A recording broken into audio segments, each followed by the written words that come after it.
NASCAR legend Rusty Wallace, 89 Winston Cup champ, 9-time winner at Bristol, born August 14th, 1956 in St. Louis, Missouri. His birthstone is sardonyx.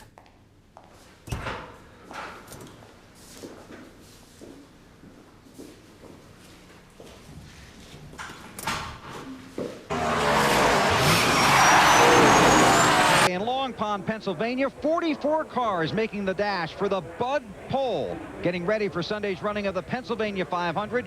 16 cars have attempted the run so far. Bill Elliott is currently the fastest, and just moments ago, Kirk Shelmerdine lost the edge on his car and backed it into the wall. And you saw an example of what happens when something goes wrong here at Pocono, Wally. Yeah, he got behind on his steering big time. It sounded like he was off the throttle for a long time and really jumped back in the throttle. And that is what you get.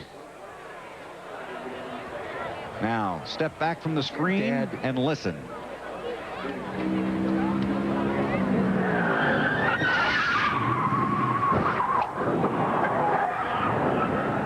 That's going to leave a mark. Yep, that's coming off of turn 3 under the long front stretch.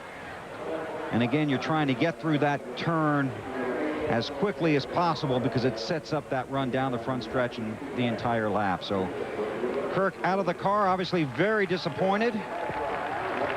It's a nice hand from the fans here, and a good crowd here, as always, for qualifying at Pocono.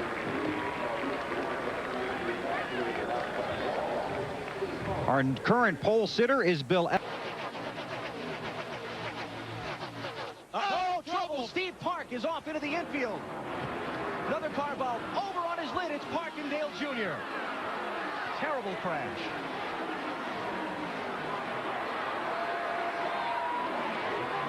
Man, Steve Park's car just turned dead left when he came off turn 2.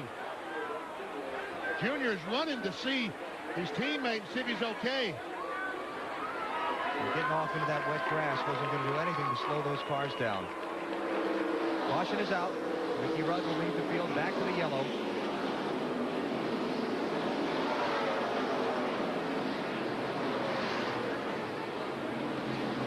You can see Park moving inside the car, looking through the back glass. He's trying to get himself unwrapped around the roll bars to get out. Yeah, he's definitely moving in there. That's a great sign. The car hit that inside guardrail, which is a guardrail instead of a wall. Well, Rusty Wallace got a piece of it.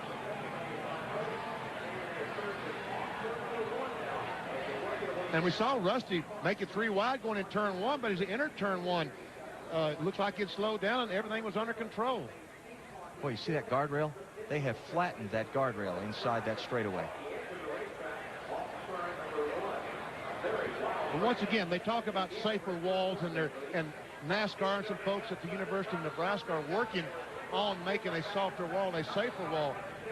And what they're talking about is a wall like that that gives on impact rather than just sits there and makes the car and driver absorb all the energy. Safety workers still there around the number 1 car.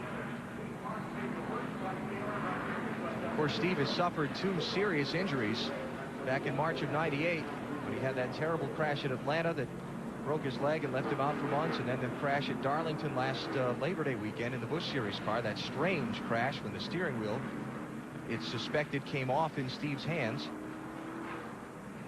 Dale Earnhardt Jr. still there. And it's real easy, especially on the first lap coming out of 1.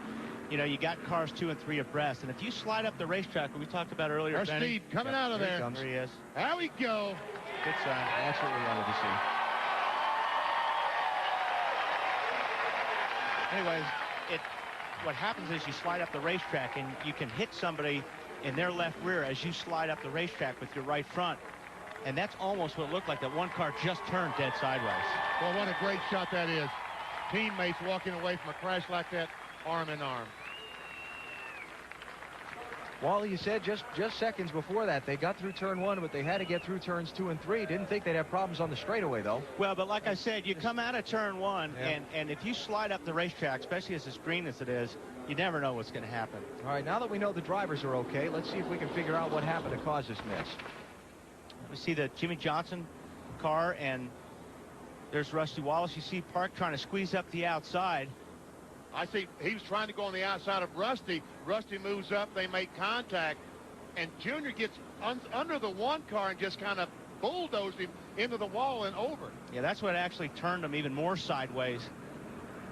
But I'll tell you what, that guardrail did the job. Oh, it did a great job. Took a lot of, that absorbed a lot of impact right there.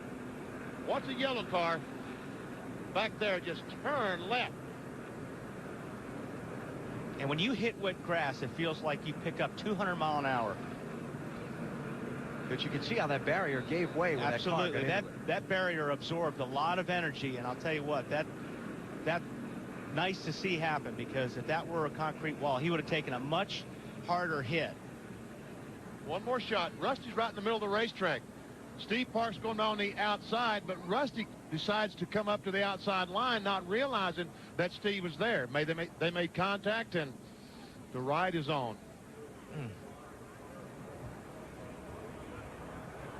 Look at that barrier give. Thank goodness. But again, that's one reason that Steve was able to walk away arm in arm with Dale Earnhardt Jr. because of that wall that did give. Absolutely. I agree with that 100%. And you know, the spotters on the roof here at Pocono are a long way away from where Rusty Wallace and Steve Park were racing over there. And it could be hard for that spotter to call Rusty clear. You know, maybe he did call Rusty clear. It's hard to, you know, but it's a difficult angle and a long way away from here at the start-finish line. Yeah, that's an extremely tough call. You're right, Alan. This place, you have to look a mile away to see what's going on. So a lot of the driver has to really has to pay attention out there. Under caution early, a savage crash involving Steve Park. Thankfully, both drivers, he and Dale Earnhardt Jr., are okay. Pocono Raceway in Pennsylvania, the site of the Pennsylvania 500, presented by Pep Boys, under caution after a lap 1 crash between Steve Park and Dale Earnhardt Jr. Rusty Wallace also involved. Let's take a look here at what happened, and it appears that you watch right here. Steve Park is trying to squeeze up the outside of Rusty, and Rusty just really moves up the racetrack thinking he's clear on Steve Park, and he drives right up into Steve Park, which turns him in the wall. Steve tries to turn left to avoid it and gets hooked by Dale Jr., which turns him even more sideways, and they both get hooked up and they hit this guardrail. And I mean, it's an amazing crash, but I'll tell you what, all the safety equipment did their job today. And again, thank goodness for that soft wall on the inside, that steel barrier that gave so much when the one car got into it. And again, that's why the NASCAR and those folks are working on these walls. That's why the folks at the Indianapolis Motor Speedway installed those barriers that give like that on impact. And that's a scary crash to be watching from Earnhardt. It happens so fast when you're in a crash like that, and Earnhardt's sitting there looking at it, and that's why he ran over to the car to see how his teammate and Buddy was doing. And knows he's basically pushing Park into that wall. Right. And here you see Steve climbing out. Everybody's happy because of that. What a great shot. Yeah. Cleaning up the accident scene over between turns 1 and 2. Got a lot of work to do to repair that guardrail. Possibly, Alan? Yes, Jeremy Mayfield, a heavy crash. No caution yet. The flagman on the starter stand still has not waved the caution flag. Jimmy Johnson has taken over the lead. Go ahead, BP. Well, they've got to throw the caution flag. Jimmy Spencer with problems. Right rear tire is flat. Caution is out for the Jeremy Mayfield crash. Is out. Track is clear as far as I can see. The track is clear. See a little bit of a fire under the left side. And we also see Jeremy moving around in the car, taking his gloves off. I was just going to say, do we know drama or what, BP? Oh, man. Now what's going to happen? That is over in turn number 3. Where Mayfield's car sits. Did he hit the inside wall? See the skid marks coming off the racetrack? And here's the inside wall back there that Alan's talking about. I wonder if he came off the corner trying to get to pit road and lost it. Oh yeah, look at the wall.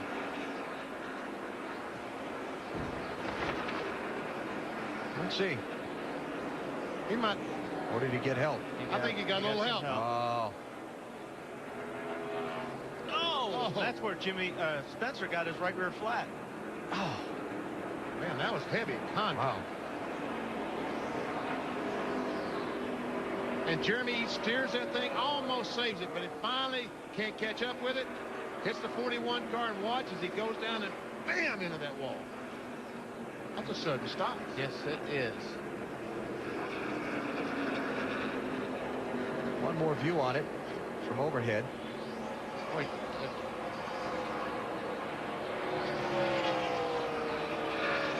Just nipped him. Just barely touched him. It doesn't take a whole lot in turn 3. And how Jimmy Spencer managed to miss getting more of that. He was lucky. And Jeremy's saying, you know, this is going to hurt. And I'm not slowing down on this grass at all.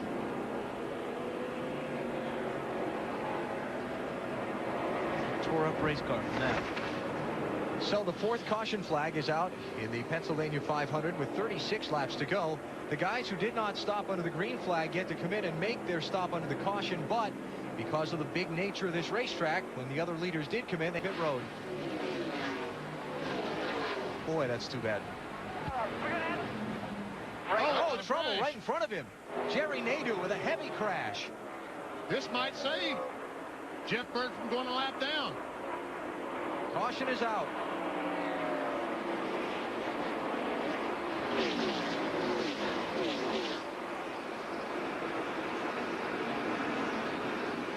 You know, it looks like the right rear tire is torn up on the 44 Georgia Pacific car.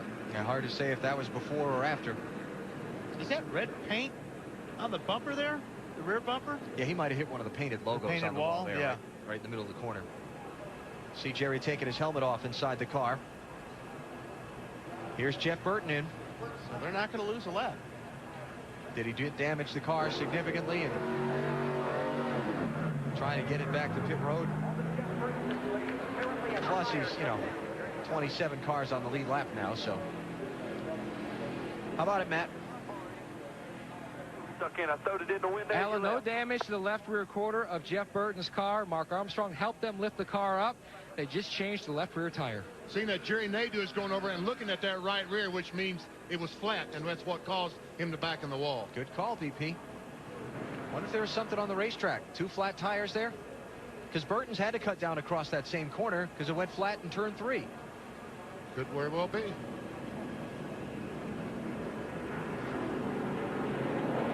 All right, let's go back and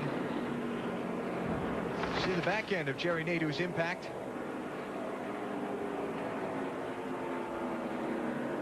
And you can see hard contact.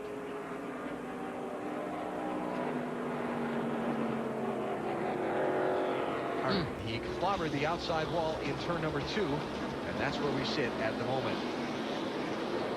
They cleaned up the racetrack. The field is getting the 1 to go signal, while not showing in those highlights. The story of this day has been that 40 car, the old silver. How many times do you see side? Oh, there's trouble. Brett Bodine and Mike Wallace off turn 2. Caution.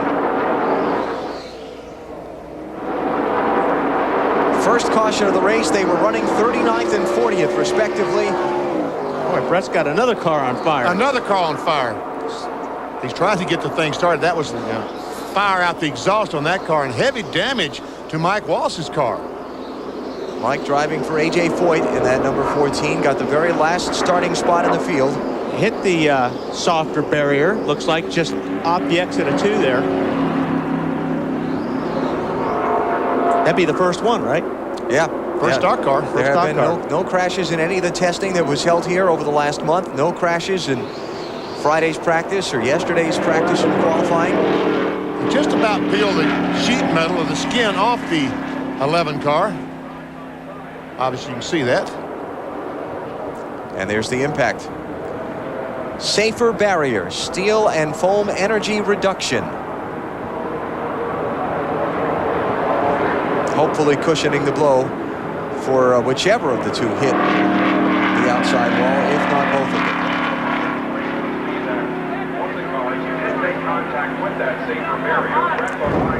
Take a look and we can see exactly what happened.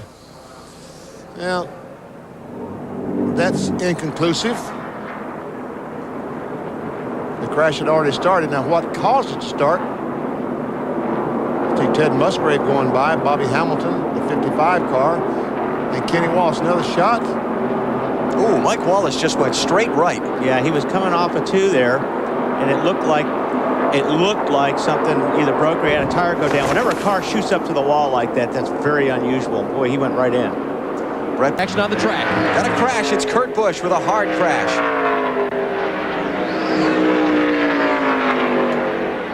That's too bad. He was flying. He was running very, very well. Looks like he might have tested that safer barrier one more time. He was in 17th place at the time of the accident, after starting the race back in 38th. Boy, he has pounded the wall with the left side of that Ford. And great news there. Oh, he's mad at somebody. Yes, he is. He's angry at somebody. I think he's got his weapon. Oh, no, it's his hat. He's going down and just tell somebody when they go by that he's angry. All right. Survey says. Who's he racing with there? We're here, and it's a red car. Jimmy Spencer? Yeah. That would be what, the 3rd or 4th time this year that they've tangled? Remember Bristol. You see, there goes Spencer. Off turn 4. We talk about Bristol. There's Kurt Busch. He was the winner at Bristol. But let's go back this spring. In April, Spencer makes a little contact with Kurt Busch, gets on the inside, takes the lead, just a few laps to go. Kurt Busch goes down in turn 1. Says, okay, Jimmy, out of the way you go, I go by and win the Bristol race. Spencer almost wins. And they've made contact a couple of more times since then on the racetrack too. Because it was at Phoenix. Didn't that Last year. the start of it last year at Phoenix? All right, here's what happened today in Indy. At the very top of the screen, Kurt Busch is on the inside of Jimmy Spencer. Down that long straightaway, Kurt moves over to get some air between the two cars. Get to turn 3. He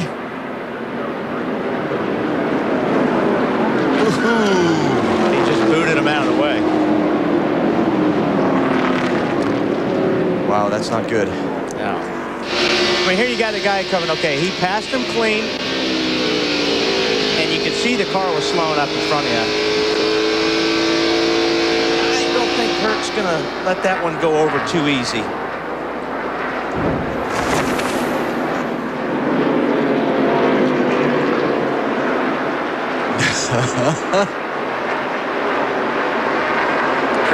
Kurt continuing to express his.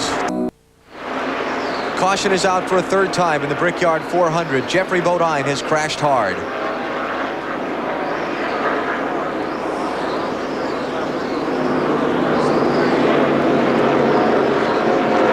That is in turn number 2. You see the safety workers already there at Bodine's car, the 1986 Daytona 500 winner.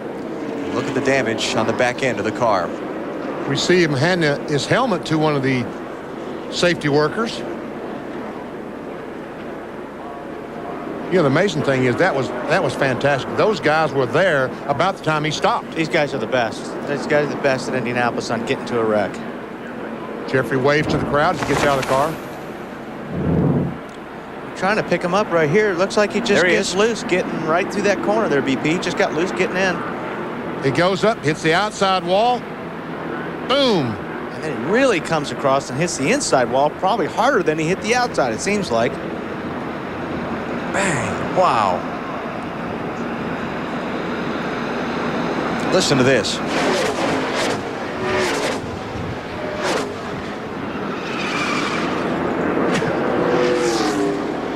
You barely heard it, but that second blow was almost as hard as the first, if not harder. Look at a right rear wheel on that thing. It had driven up almost to the passenger. Listen to this and watch. Wow. And here's a car probably going 50, 60 miles per hour and stops. Just stops. Yeah, but I think he pulled out there. Oh, trouble. Casey Atwood. Caution.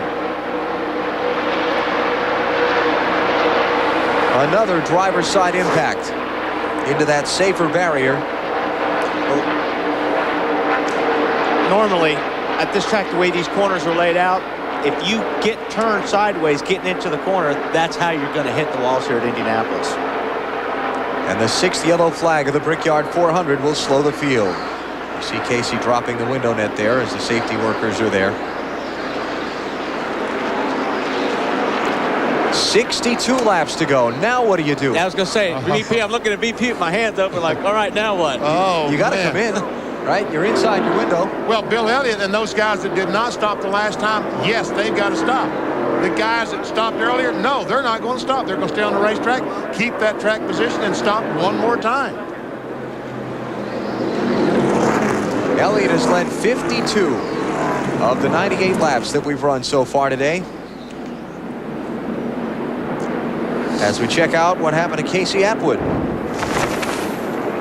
This is turn 1. Casey looks like he got in there underneath the 8-car. Earnhardt looks like maybe lost a little of the air on the spoiler, and that happens here when you're running real close to another car. You're down on the inside, you lose the air on your car, which makes you loose. And what happened when he got loose, he backed off the gas and Rudd ran in the back of him. Right. See, as he chases it up the hill, I don't know, maybe that angle doesn't show Rudd. The first angle we saw, I thought Rudd got in the back of him. But from that angle, I'm not sure. Looks like he just got the air off the spoiler, as Wally said. Well, let's see. Is there contact or not? Yeah. I think so. I saw the rear of the car come off the ground there, BP, so you're right. Either way, he was in trouble, whether Ricky hit him or not. Yeah, I mean, I think he was already going that direction, whether or not Ricky got in the back of him. Casey has climbed from the car. And I tell you what, I applaud the Speedway for those safer barriers, because that's a couple of times today, about 3 times we've seen cars make just heavy contact with the wall, and every time we've seen the driver get out of the car. Sure, they're heavy contact. It is heavy contact, but they're out of the car. Fill the car up, so he was just there waiting for him to put the second can, only they never did that. And more problems for the championship leader Sterling Marlin on pit road a second ago. Yeah, we see the damage on a lot of damage on the front of that car. He was coming down pit lane. You see him right here following Jerry Nadeau in. And it looks like when Nadeau stopped the pull in his pit, you could see the 40 car get in the back of him. Well, anyway, that kind of held up Jimmy Johnson there quite a bit too for 2 or 3 seconds. He's right there behind Sterling. Finally puts her in gear and drives around. And as tight as that pit road is, lucky that Nadeau didn't get pushed in. Now, Kenseth is going to try to go on the inside. Oh, not and Kenseth, around he goes. He's going to get stuck. He's going to get stuck. But he did have the nose to the door. Caution is out. The yellow. Oh, man. Dave, they did it. They're stuck in the gravel. Well, Matt Kenseth spinning out from 7th place. That's NFL Hall of Famer Jim Kelly, by the way, who waved the green flag to start the race. And that's a very upset Matt Kenseth right about now. See if we can see what happened here, BP. Well, Kenseth gets a great run. He sees the guy start braking. He said, I'm going to outbrake them. And he goes in there and gets too much rear brake going. Yep. And around he goes. He may even got a little bit of a wheel hop there as well. And what happens with the wheel hop is if you get too much rear brake, the rear will jump and the rear tires actually come off the ground. Rusty Wallace's view. And you know the only way to get out of a wheel hop? You have to step on the gas. Really? So when you're going down in there and the rear of the car is coming off the ground, the only way to stop that wheel hop is get back in the throttle. So we're under the first caution in Sirius satellite radio at the Glen. The camera that we said wouldn't make the race, it didn't make the race. NASCAR Winston Cup Racing from Watkins Glen on NBC, and as you can see, the pace car is out. Yellow flag for the second time in this race. And here's what happened. Joe Nemechek, the 25 car. We saw Kenseth get stuck in the gravel, so Joe saw that. Okay, I'm going to drive through this thing. Whoops, I got to steer it back. All right, keep driving. I'm through the gravel. All right, I'm going to make it through the gravel. Oh, no, there's a wall. Boom. And those are great big foam blocks in front of the guardrail there. We have trouble. Oh, Junior's off in the gravel, and he's stuck. That's turn 1. Caution is out. Full course yellow. So Dale Jr. off into the gravel trap. Isn't that right about where Dave was sitting during the pre-race? Yeah, Dave's good thing you moved. Let's check it out. Man, oh man, he locked up those rear brakes. They locked it by themselves. Really? Yeah.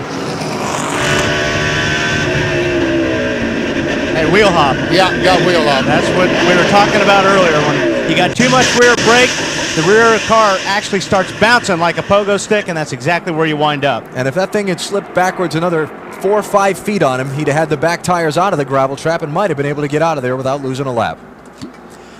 Dale Jr. in trouble here at Watkins Glen. Full course yellow is out. Tony Stewart is the race leader. Trouble, Ricky Craven. Well, there goes Tony's lead. Caution is out. Now it's going to get interesting. That's down inside turn number 1. You're going to see a restart now. Yeah. And Kyle Petty. I would say a little contact, wouldn't you? Yeah, it was a little bit. But Kyle was hard on the brakes there. He was trying to give Ricky the line, but I think Ricky still came over on him. But you can see crash on the track. Wow, big time crash. Kenny Wallace. Now they'll come back to the caution with 3 laps to go. This is probably going to be the race to the finish here. Remember, 4 laps or more is kind of the rough spot for NASCAR in using that red flag. We'll see what happens here at Watkins Glen. But Tony Stewart is coming back around to the caution. This could be the end of the race. That was that in turn 1? And you see those great big foam blocks in front of the walls. Wow. Yes, that is in turn 1. Look at the Zippo sign. Yes. Zippo's a brand of lighters. Thank you, Alan. Well, not everybody might know that. That's my job.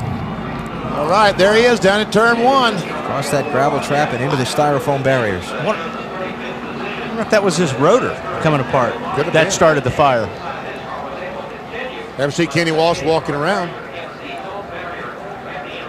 Oh, off the ground. No brakes at all coming in there. Man, oh man. Still nicer to hit in those foam than walls. And we saw Terry Labonte with the left front of his car torn up. Yep. Coming out of the carousel. How's the left front tire flat, and he decided he didn't want those cones there anymore. And that flat tire is coming apart, just tearing the fender off the car.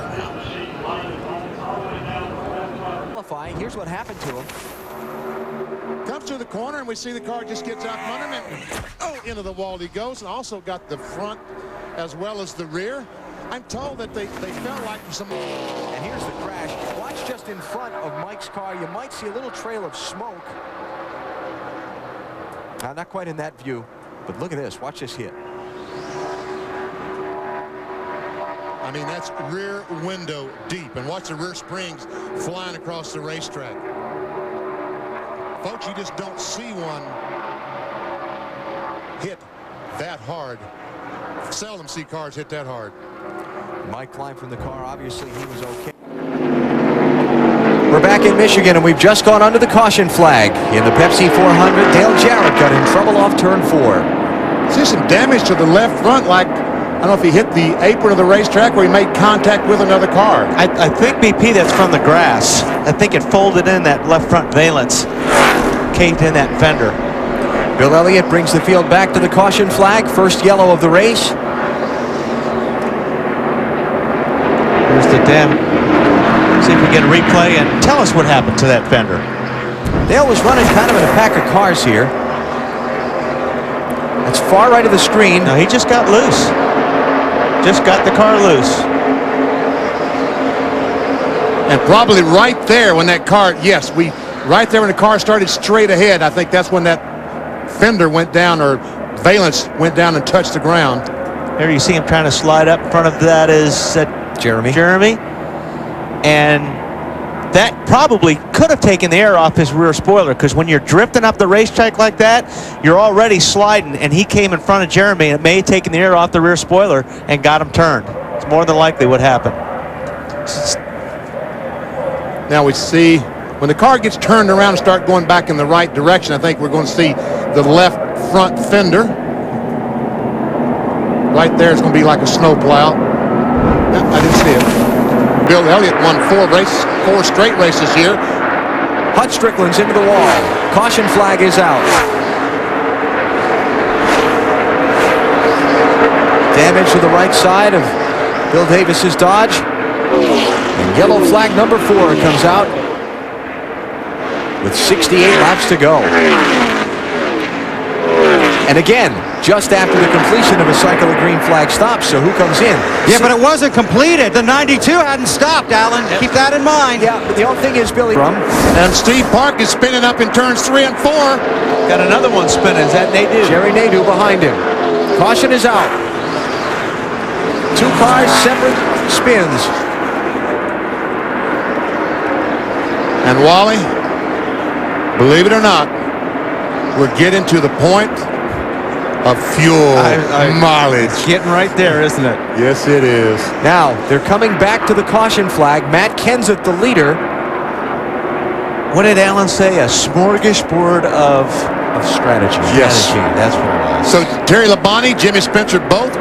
Kenseth will allow both these guys to get a lap back. And he was racing Terry pretty hard down the backstretch, and then he decided it wasn't worth it. So he backed out. They were coming back through the accident scene.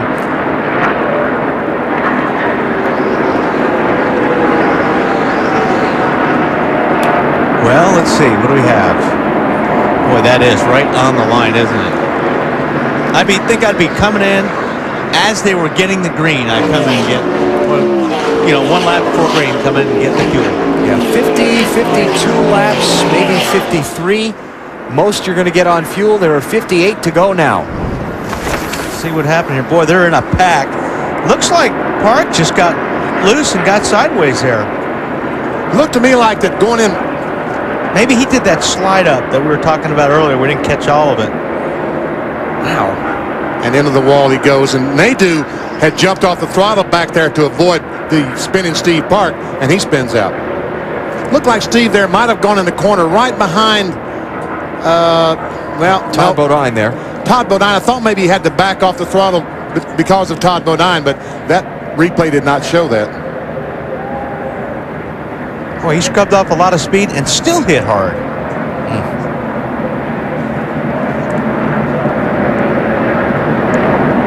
Yeah, there's that's the shot I was looking at. Looked like they ran him right behind Todd and had to jump off the throttle quickly. And when you jump off the accelerator on these things quickly, the car will spin on you. Let me ask you something. Just watching the front end of that car jump, these soft springs that everybody's running contribute to. Jarrett has passed Mark. Oh, Derek Cope, the 49 car, gets in the wall off turn 2, right in front of Tony Stewart. Tony jumped off the throttle, allowed the 18 car to go by him. And remember that Derek was one of the guys that didn't pit under this caution. Just bringing you up to speed, Dale Jarrett is the first of the cars with 4 tires now. He's in 15th place.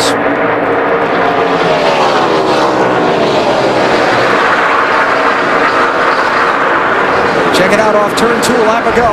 And Derek Cope is driving the white and green 49 car. He comes off the corner and just basically got behind on the steering. Ran out of grip. Yeah, ran out of grip. I was telling someone this morning, if I could can grip and sell it by the can. There is extra time spent on racing back to the caution. Remember last week at Watkins Glen in the late laps when Robbie Gordon passed Ricky Rudd racing back? Really and truly, there's not an advantage. Hang on, baby.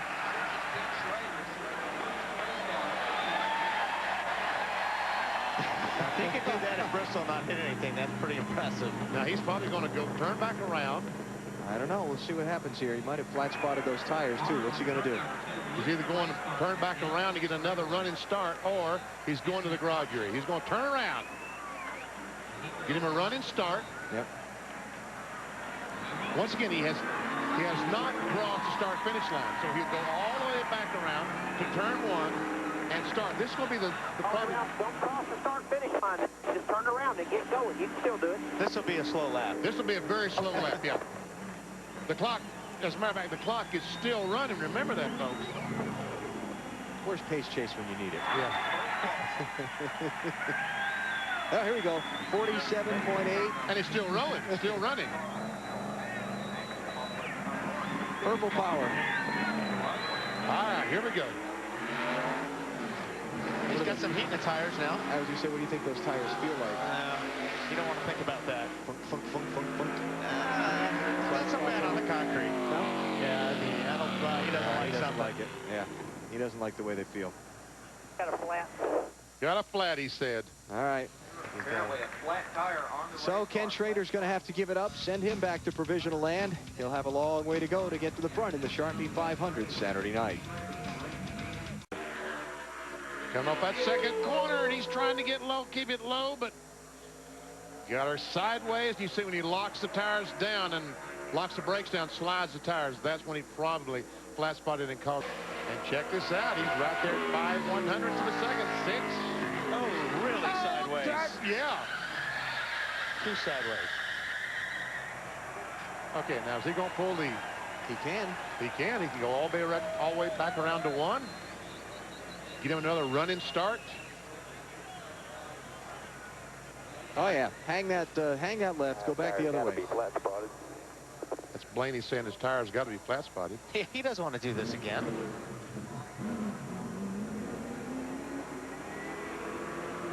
He got in really good. Too good. Jumps on the throttle, just came around on him. But he did carry a lot of speed in the 3. Yeah, problem is he didn't carry it back out of 4. Yeah, got to carry it off, too. Yeah. He's not going to be fourth or 10th this time. Oh, he caught that apron, too. Yep. Watch the wall. Watch the wall. No, no, no, no. That's going to leave a mark. Man. Now that is not too good. That's not too good. 23rd fastest on his first lap for Elliott out of 31. But when he crossed the bottom of turn 2, it looked like he caught maybe just a little too much of that apron, the paved apron versus the concrete track. You can really tell by that shot. It's a good shot. And watch, I thought maybe he might get away with just keep on sliding down the racetrack, but well, that means back up. There we go. See, he drops the left, front, gets the left rear. Yeah, that's too much apron. I was going to say, he may even bottom the car out. Then he got a lot of wheel spin getting off. Got a lot of spin right there. A lot of smoke. He tries to keep it going around, and he does. But now I said, oh, this thing's got to stop. Please stop. Oh, come on. Oh. Yeah, that's a backup, don't you think? I don't know. You see, can he get down there? He may. I think if you get down there that far, I don't know what you think, BP. Could the cross member hit the bottom out on the track if you're uneven like that? Good. Another phrase some of these guys like to use, maybe it applies here, de-wedge. Got the car down there and half on the apron, half on the bank there, and maybe unloaded it a little bit. It could be. I wouldn't be surprised, though, if he bottomed something out, having the car at that angle like that, half on the apron, half on the track. So Elliott Sadler is qualified 23rd out of 31 now, but he may need the backup car for the Sharpie 500. Marlin was in the middle of it, but he got through. That's Todd Bodine. And Steve Park in the 1 car. And the 90 car is Lance Hooper. These guys got to get going, or they're going to go lap down, and they did. They got put a lap down by Earnhardt Jr.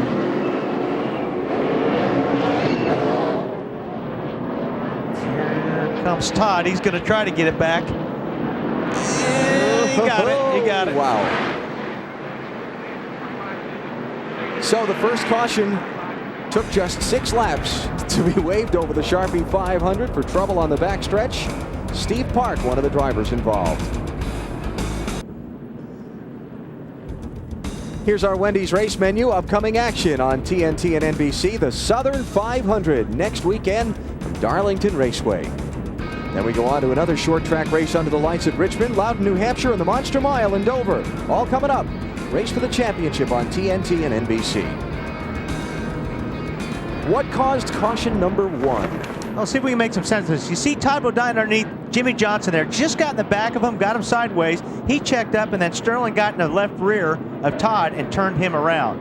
Now that did a little bit of damage to the 40 car and right front fender, but BP really doesn't make much of a difference here. Too much, does it, on the aero stuff? And watch Sterling Marlin. He makes contact with the 26, but somehow keeps from getting too much damage. We see just a little damage about where the right front headlight would be, but not. There you go. He just gets in just a little bit into Jimmy, but he checked up to give Jimmy a chance to save it. But when he checked up, there's a bunch of guys behind him that didn't. There's Todd Bodine, who has been on the pit road. There's the damage to the 40, but I don't see that as being a real big issue. I don't know. Doesn't look like it. As long as he didn't close in that grill opening, I think he's okay. Matt, what about it? Well, in conversations between Sterling and Tony Glover, the team manager, Tony told Sterling the valence is beat in a little bit. They're going to. And the hood is up on that, and we got another one. Todd Bodine. And that looks like he was all alone.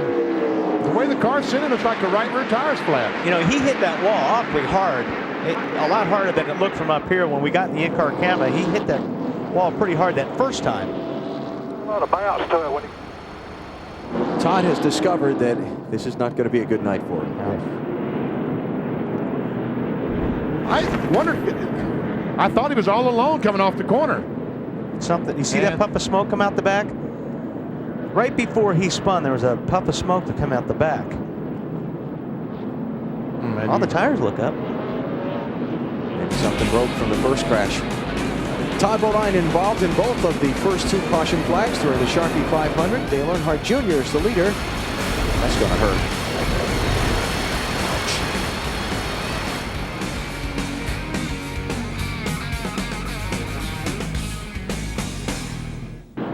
The Sharpie. Robbie Gordon spins in traffic. Caution's out. Better go, Robbie. First gear. Come on, there you go. And Junior's not going to let him get it back. Now, there's another bad guy. Yeah, Robbie's not going to be happy with Junior. And the guy that hit him in the back to spin him out. Yeah. Okay. Oh, yeah, it's going to be a nice evening. Robbie started back in 30th, so we'll get a look at what happened to him when we come back. Third caution flag. Gordon was the principal. Think he had help? Oh, yeah, he had some help in the form of the 55 car. Bobby Hamilton just gets right in the left rear a little bit, and around goes Robbie. Now, Robbie tried to get a lap back coming to the start-finish line from Dale Earnhardt Jr. Did not. You remember the March race here in Bristol? He and Junior had a little in-race confrontation, pictured there. Then they had a little post-race confrontation, pictured there. One for which Robbie was placed on probation by NASCAR until the conclusion of tonight's race. Actually, Wednesday is up, not tonight. Speedway and the Sharpie 500 going under the caution flag just as we come back. That would be Ricky Craven sitting at the bottom of turn 2. Well, he gets the thing going again, and I don't think he's going to get lapped. He was at 6th place at the time of his spin. I don't see damage to the front, so evidently some damage from the back, and it's from, yeah. Man, that was so slight a touch, wasn't it? Yep. But that was going in. Doesn't? Yeah, that's right. Going in the corner. You can't get a guy in the back in there.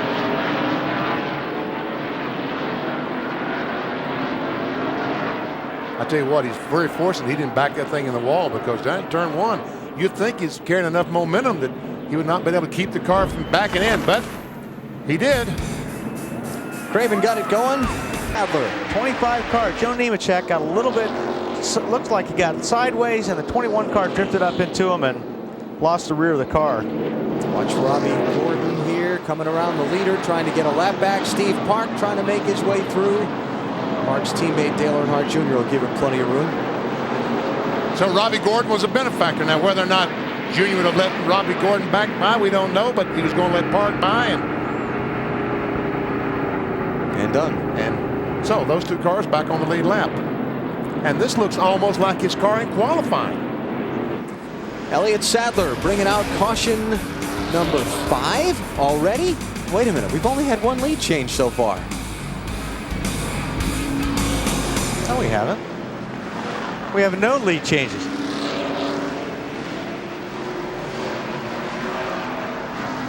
That's okay. We wanted that The guy on the that air. starts on the pole always gets credit for being a leader. But there's no What change. lap did you lead? 0? I've asked. Hey, look, I've been up and down that pole with NASCAR before. Okay. I beg your pardon. Oh, there you go. Elliott Sadler said, think, use your head. Temper. Plenty of action so far in the Sharpie 500 at Bristol.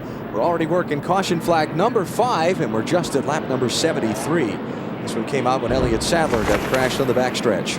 Look at the 25 car, Joe Nemechek. He comes out of 2, and to me, it looks like he gets a little bit sideways getting off of 2. And he kind of came down the track because he was trying to save the car, and I think he got into Elliott. I know that's probably not what Elliott thinks happened, but that's what it looked like from here. Talked about the emotions of racing at Bristol during our Discover Card countdown to green. A little upset. Somebody's already boiling over. Ooh, I hope he slapped that with his hand, not with his fist, because we'll need Al Schubert to be looking at his. Scott Wimmer and Derek both have problems. And so far, they haven't thrown the caution flag. NASCAR communication for debris. Scott, careful there, big boy. No caution. We'll stay under the green. Terry Labonte also heading for pit road. Let's mention that Mike Skinner had made a pit stop earlier. He's back on track, and this is team going to work. And they've got some big problems there. Right front spacing. Trouble, turn 2. Steve Park. Caution is out. Pit road's about to get real busy.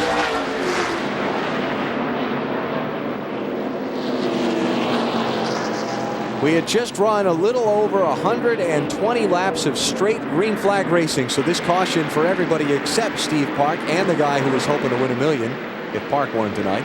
Caution's probably a very welcome sight.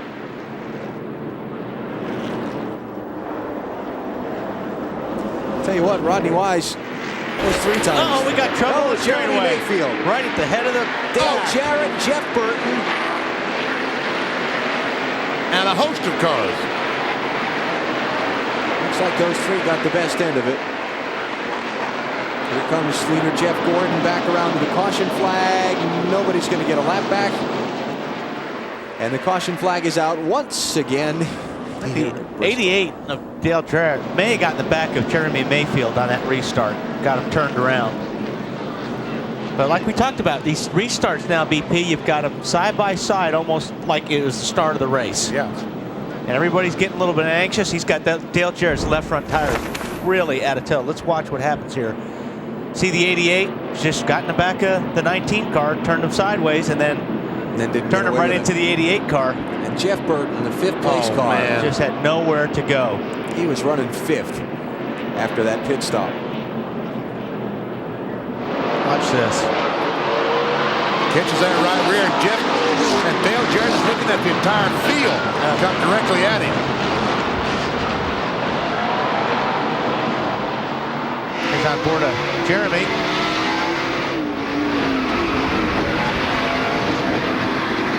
That's the problem at Bristol. You get caught up. Jeff Burton had gotten caught up in somebody else's mess. He had nowhere to go. He had a good race car. And now he's done. Watch Burton on the outside there. I don't know. 5th one back. Rusty just barely gets by and leaves Jeff nowhere to go. And Sterling Marlin, points leader, just barely got by this. You see him working on the right front. Yeah, that car, the left front was way out of tow. I mean, the tow was way out, but that doesn't belong there, does it? Someone was trying to make a tender adjustment to their race car.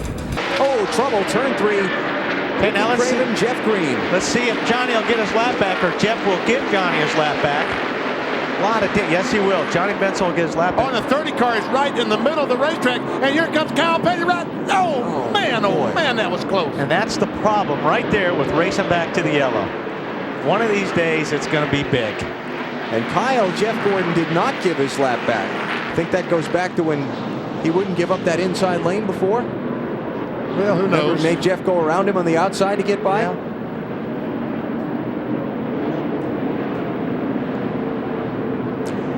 That's an ugly race car right there. That's a pretty big hit. You see Jeff up there on the outside, and Ricky Craven got in the wall, and man, Jeff just ran in the back of him. When that 44 car turned left out from behind the 32, I don't even think that Jeff Green had an idea that Craven was slowing.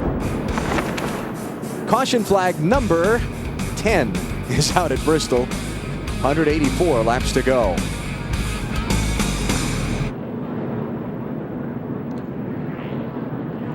At Bristol Motor Martin, Ryan Newman and Terry Labonte in the aftermath. It started with Martin and Newman getting tangled up. Caution is out again. Man, look at all these guys racing Now back to the Kyle yellow. Petty's going to try to get a lap back.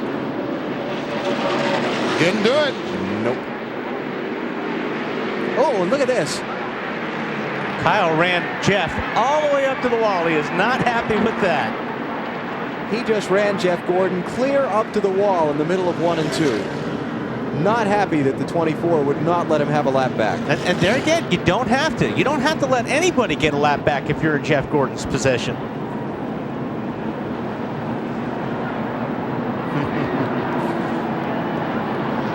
But, you know, like you said earlier, Alan, boy, Kyle made it awfully tough on these guys to get around him. And these drivers don't forget anything that happened tonight. All right, here's what we see. Kyle Petty almost gets a lap back, but not quite. So when Jeff goes in the corner, Kyle shows up and said, look, Jeff, how about cut me a break? Let me get a lap back. But I agree with you. I don't know when all this giving lap back came into being anyway. So got 15 cars on the lead lap. Kyle is the first one behind a circuit in 16th place, and we're under caution again with 166 laps to go in the Sharpie 500.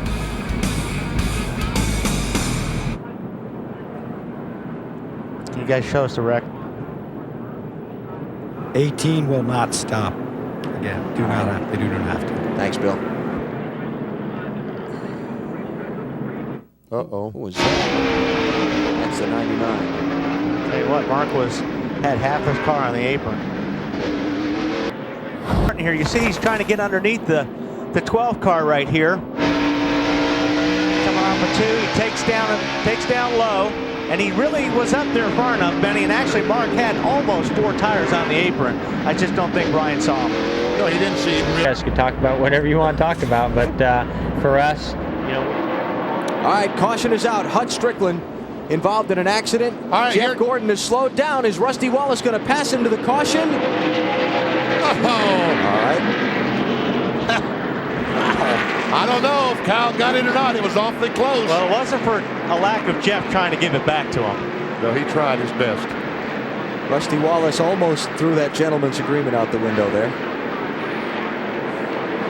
They're checking the photo finish camera to see if Kyle Petty got his lap back or not. Ooh. Yeah, I think he did. What do you think, PP? I think so, yes. But Jimmy Johnson did not. And that's another reason that Jeff Gordon was slowing down, I'm sure, was to let the 48 car get a lap back. And that he did not succeed. Yeah, I'm not sure if Jimmy got it back, but tell him sorry that 2 cars not wanting him to get it back. There you go. Yep. And yeah, he couldn't. I mean, if he would have slowed down any more, the 2 would have passed him. Because his brakes is not that, Rusty's brakes aren't that good. Man, I tell you what, Hut Stricklin. Heavy crash in turn 3. Heavy crash.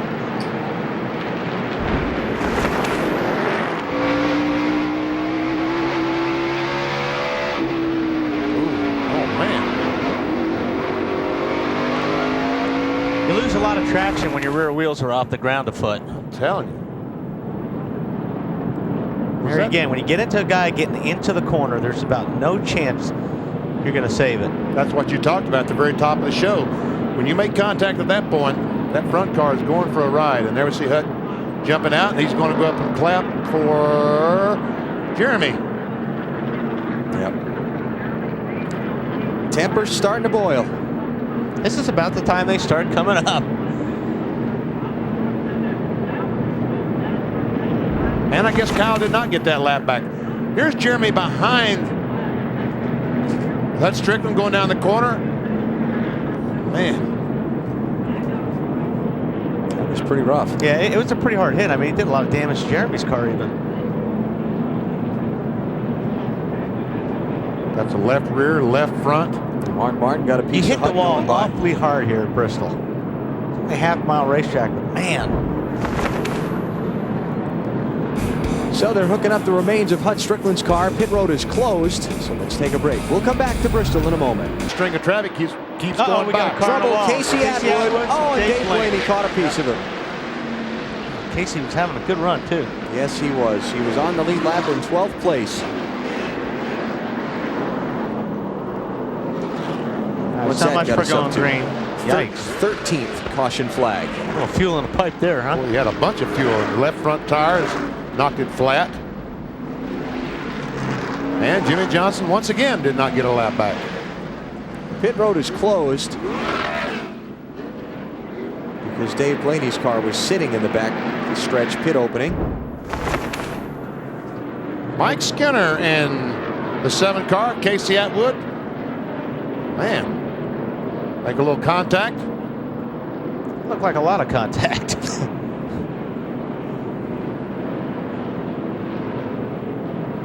Yeah, and if you use that yellow line at the bottom of the racetrack as a gauge, Mike was kind of up off the bottom too.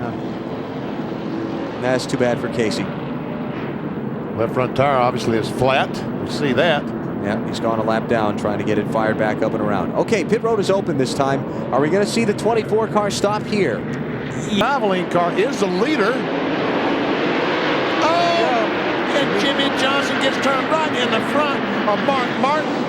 John Andretti's in the crash. Gordon just got bumped. Jeff Gordon just got, I don't know how much damage. Robbie Gordon just Look at this. Back of, Look at this. Robbie's getting into everybody tonight.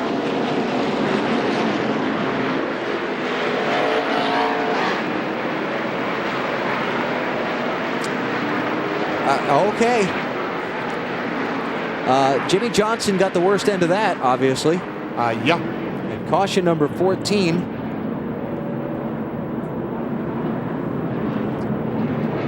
As the pace car picks up the field once again.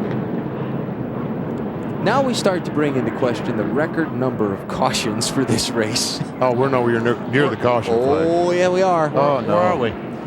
Record number for cautions in the night race at Bristol is 16. 16. 16. And we're at? This is 14. 14. Well, I guess we are somewhere close to it. I thought it was about 20. Yeah, 20 is the Bristol record. How many lead changes up to this point? In the race right now? 5. So we still got a pretty comfortable lead, BP. Oh, yeah, you're okay on that. I concede. Okay. There may not be enough cars left on the lead lap, but the way they're going here to have enough lead changes to let me catch up on that. This is true. The all-time Bristol caution record, BP, is 20, and that was done in 2 of the springtime day races. Oh, okay. I wonder if Jeff Gordon has any damage to his right rear, or if he made any contact at all with those cars spinning. Maybe when he comes around the front stretch, we'll be able to see.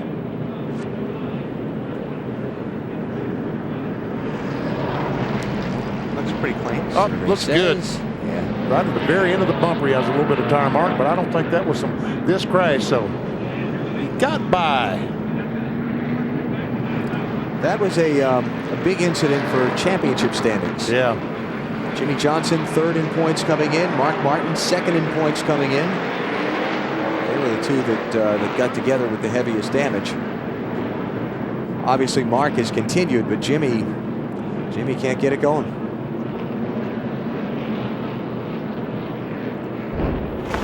Well, let's see what happens. Here we see they're really slow on the restart. This is even before they get to turn. This is on the straightaway. What's that all about? I don't know what that was about. That was at the 1 to go.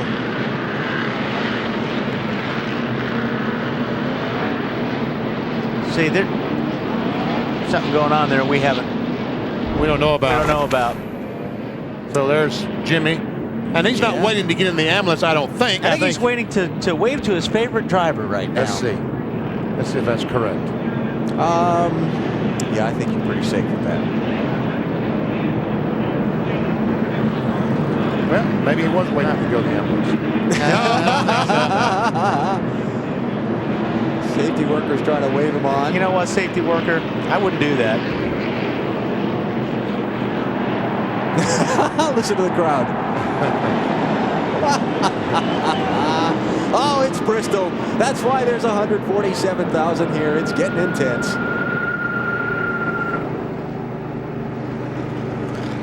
Well, Johnny Benson is the leader. Now here we go on the restart. And I mean, Robbie basically just pulls Jimmy Johnson's rear wheels off. I mean,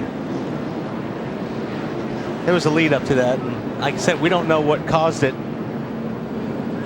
to begin with. Yeah, that couldn't have been the first chapter of that story. I mean, obviously those two guys were upset with each other for another reason, so we don't know all the facts. But NASCAR, you get the word, Alan? Yeah, they're going to put that 31 number up on that little board on the starter's stand. That means you're the one getting the black flag. The penalty box door is open here at Bristol, and Robbie Gordon is going to be taking a seat for a couple of laps.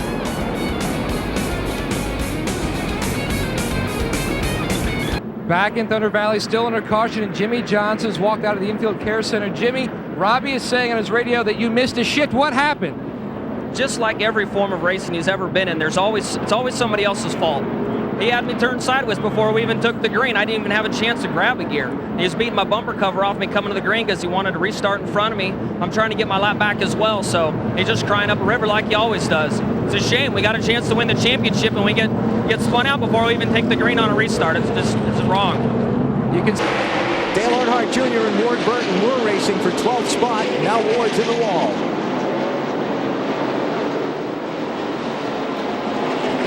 And the caution flag is out again. And where Ward crashed, looked like he may have gotten some help. Wow. Schrader split in the middle trying to get his lap back. Almost identically the same spot that his teammate Hut Stricklin crashed. Exactly. Tell him we get. Yeah, I think you're gonna. If you would have heard the end of that, yeah, it wouldn't be good. If we can get this thing fixed, we're coming back out after him.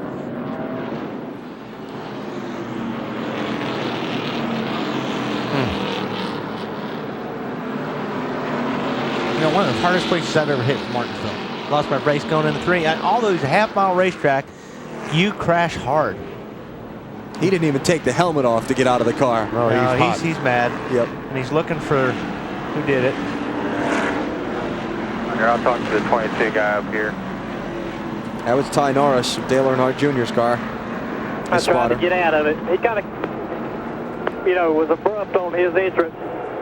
Didn't give me much time. I mean, if he's going to cut me off, tell him not to, give me a little bit of time to get out of the gas, or he's going to get spun out.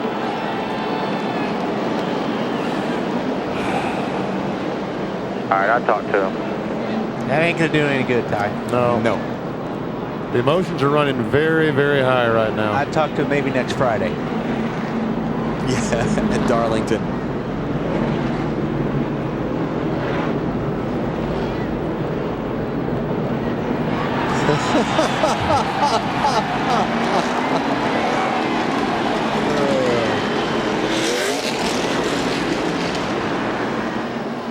And now the call goes out on the NASCAR radio for the driver and crew chief of the 22 to go to the big red truck when the race is over. That big red truck is going to be busy, I think. Oh, it's going to be.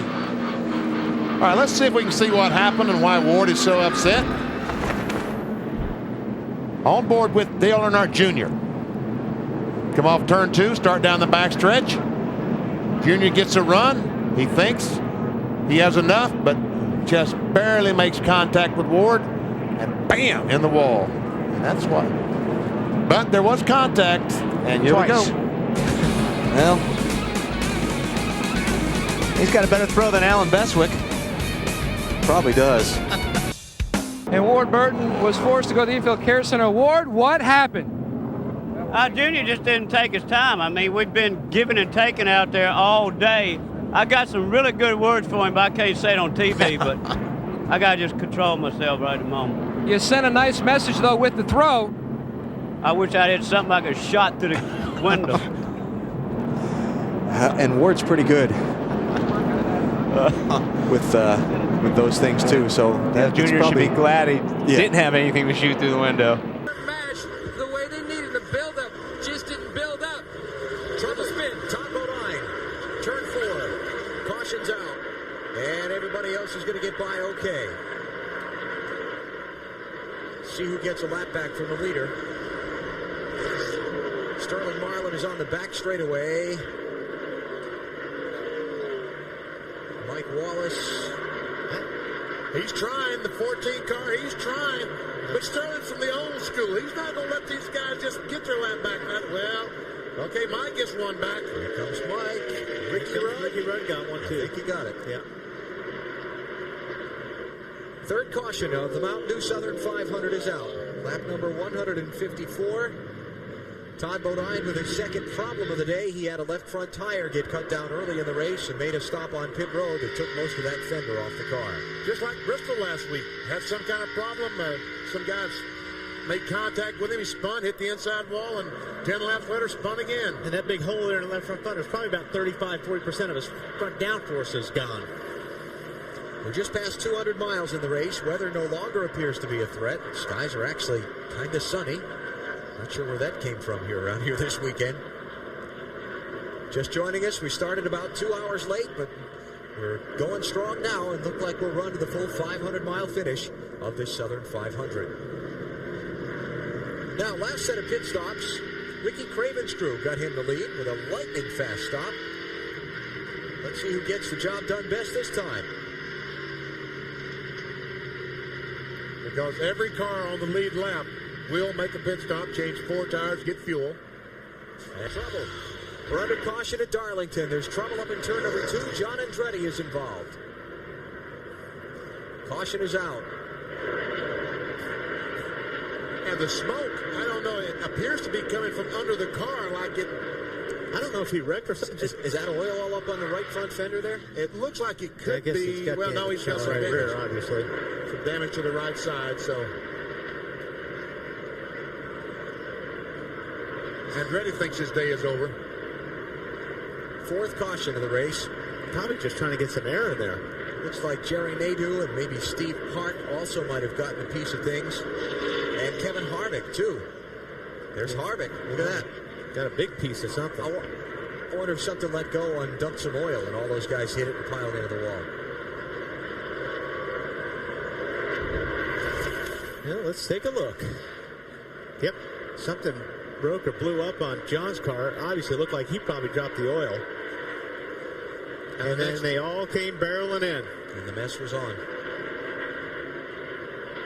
29 there, Harvick, Hart, Nadeau. And Harvick is going behind the wall, as is Nadeau. Marty?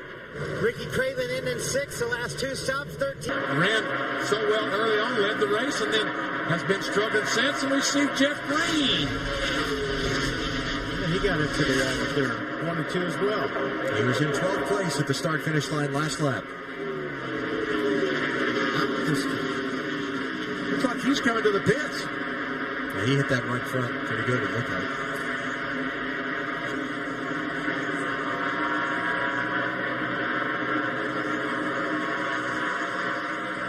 Well, that might not be facing the right way that time. Look at the concrete dust. They may have a toe-out problem there.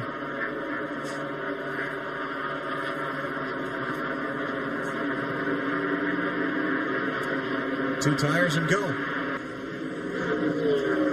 As we come back to Darlington, there's trouble in turn 4. It's Matt Kenseth, and the caution flag is out. Well, I don't think he is going to get lapped. Sterling Marlin leader comes by before Kenseth can't get his car going, but that's the least of his problems, getting lapped. Pretty heavy damage to the DeWalt Ford.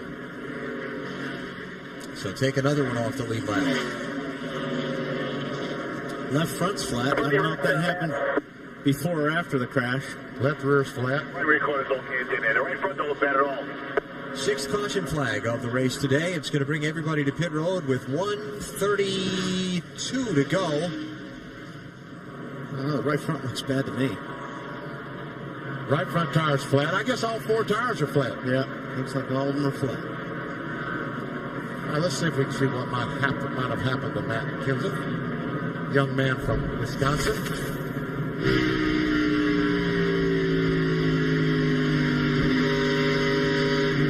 It looks like he just got up to that loose stuff, which is really close to the wall. Jerry Nadeau. Second time of the day. He just come back out from the garage a little bit ago. Here comes Nemechek to try to get his lap back. They just carried me in the wall, so unfortunately got to get the backup car out. Bugs not been real good here at Richmond, so I'm the only thing left of Bugs Bunny, and we'll see what we can do with our DuPont Chevrolet with the flames on it. That's right. They're not going to change the decals on that car, but they have pulled a lot of the components off of that primary car and put them on this backup car, haven't they? Elliott Sadler is crashed after one lap. Oh, man. What was that you guys were saying about giving and taking? I ain't got no oil pressure. And off of turn 2, especially because it is so tight back there. And we talked about that in EA Sports NASCAR Thunder. Ain't got no oil pressure. Don't drive it in. Let them tow it in. Got no oil pressure. Oh, let them tow it in then. What happened? There he goes off turn 2. He may have got turned there. He may have got the bump. Elliott Sadler has failed to finish 3 of the last 5 races, and he's off to a rather smashing start tonight here at Richmond in the early going.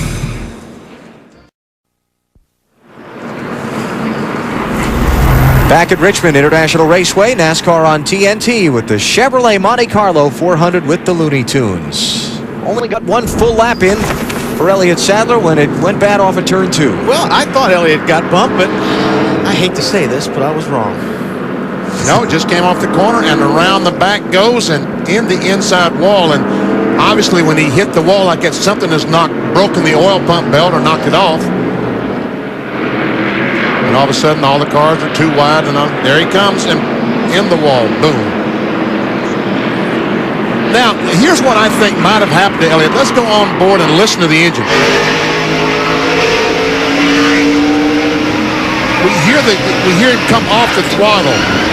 These lockers that they have in the back of these cars, off the throttle, when you're on the throttle, they lock up. 28 car to his inside, to Terry's inside. Oh, trouble, hard into the wall.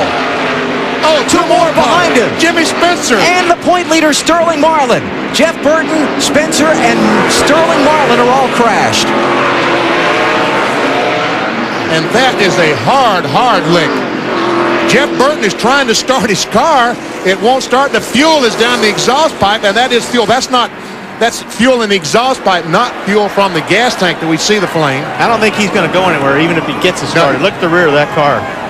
And Jeff, don't step out because you'll step on a flame. NASCAR is instructing the drivers to go down pit road with their cars because the accident scene covers up all of the racing surface in turn 3. Now that was gasoline, and now we got gas pouring out the back of the car and a flame up in the front of the car. Just be careful, guys. Jeff. And there's a radiator broken. All that is fluid from the radiator in the 40 car. Jeff Gordon's the rear brakes locked up.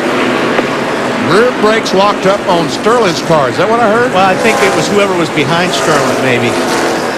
Jeff Gordon's race strategy may have just changed because Sterling Marlin's car, boy, that's going to be tough to get fixed. I'm going to be racing for points. He's going to be real careful tonight. Yeah.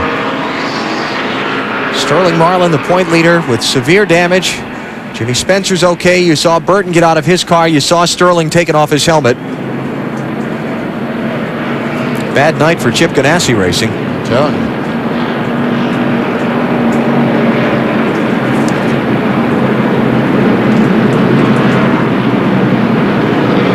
And a very short night for Jeff Burton. Uh-oh. I saw him seeing pain on Sterling's face. Yeah, it looks like it's not. Appears to be a foot.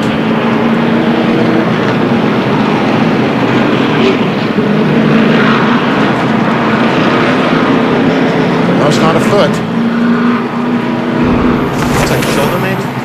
I right, this is what we have of the accident. That was part one. Then behind them, the other two crash. Wow. Long way behind them. Maybe that's what they're talking about when Sterling was backing off because of the wreck. Excel board.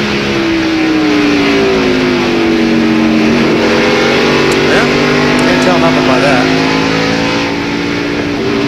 Last car is up against the wall. It's 3 and 4.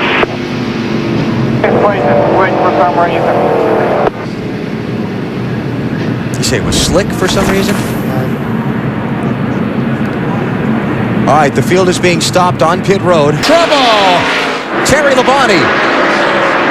Todd Bodine. Terry got the worst of it, by far. Sorry, guys, didn't mean to scare you. A lot of guys went to the pits. Went through pit lane, which was good because there's a bunch of cars still going fast, and about 8 of them went down pit lane. It will not roll because of shit. Pretty bad, Terry. Oh, yeah. Look out. Yeah, I guess it is. They all go watch on the TV and they Well, see. we're back to the garage. We'll fix this thing. Jim Long, the crew chief. A lot of fixing there. Jim, yeah, I was going to say, you're going to have a job to do if you're going to get that back on the racetrack. They got, believe it or not, they got 3 wide going down in turn 3. There's Tony Stewart. And somehow the 26 car of Todd Bodine makes contact with the 5 of Terry Labonte. Look at all these cars coming down pit road. Tony Stewart and Dale Jr. just snuck through there. There's Jeff Gordon going by on the outside of Terry Labonte. On board the Rusty Wallace Miller Lite car. Back her down. Back her down. Back her down. Oh, wow, that was pretty close. Almost ran in the inside wall. Just 17 laps complete.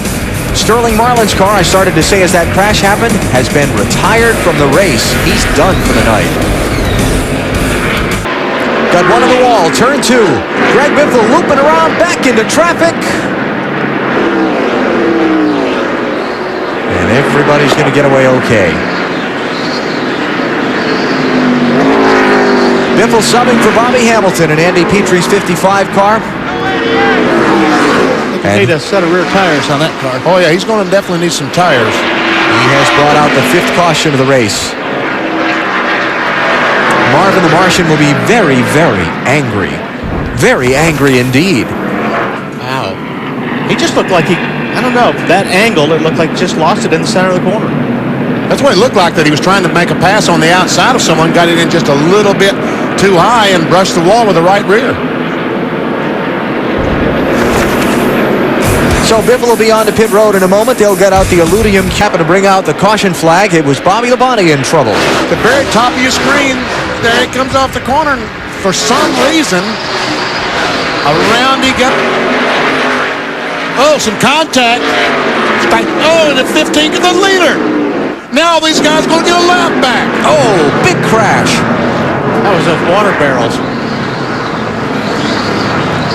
Man, oh man, how in the world can that be? Everybody. Okay, Steve Park is the leader as the field comes to the caution, and all of those guys that were on the tail end of the lead lap are going to come back around and get back in the thick of things. Ricky Rudd and Jimmy Johnson and Jeff Green and Greg Biffle and all those guys are going to come back around when the pace car picks up Steve Park. And everybody. Lottie Dottie and everybody's going to get back in the lead lap. Lottie Dottie. Oh, yeah. Don't mind me. You see all these guys, they're going slow because they were going through the accident scene, but they'll come back around as the pace car picks up Steve Park, this time off of turn 2.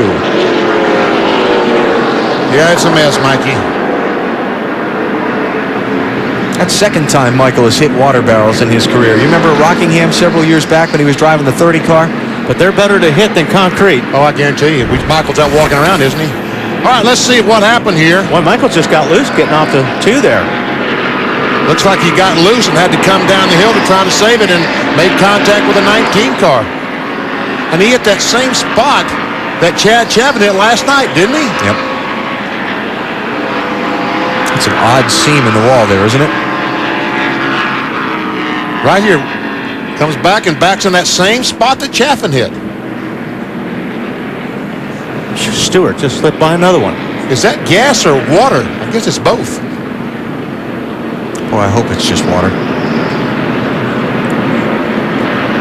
Well, there's a lot of guys that got loose getting off of 2 there. See, what happened was John Andretti goes up and smacked the wall off 2, and I think Michael moved down. I don't think he was loose. I think he just moved down to avoid the slower car of Andretti, and when he moved down, 22 cars on the lead lap. Whoa, trouble in the straightaway. Casey Atwood, 25th place, a lap down. And no caution flag. No caution flag yet. Yeah. Doesn't look like there's going to trouble. Kyle Petty on the lead lap. No caution flag yet. Still green, clear all around. Get fired up and get going, Kyle. That's going to cost Jeremy because Jeremy had to go down pit lane. Well, the 77 car was just pleased so the caution flag didn't make up this 3/4 of a mile. Yeah, just in front of the leader, Steve Park, is Dave Blaney. First race that Steve Park has led since Darlington in March.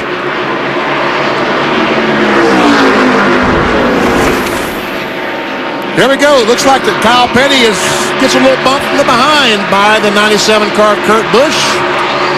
Little assisted spin. It's for Johnny Benson. He's on the outside of the 31 car of Robbie Gordon, and looks like they might have made contact because he does have damage to the left front. It looks that way. It looked like he got a run on him, but Robbie didn't know he was there. Yeah.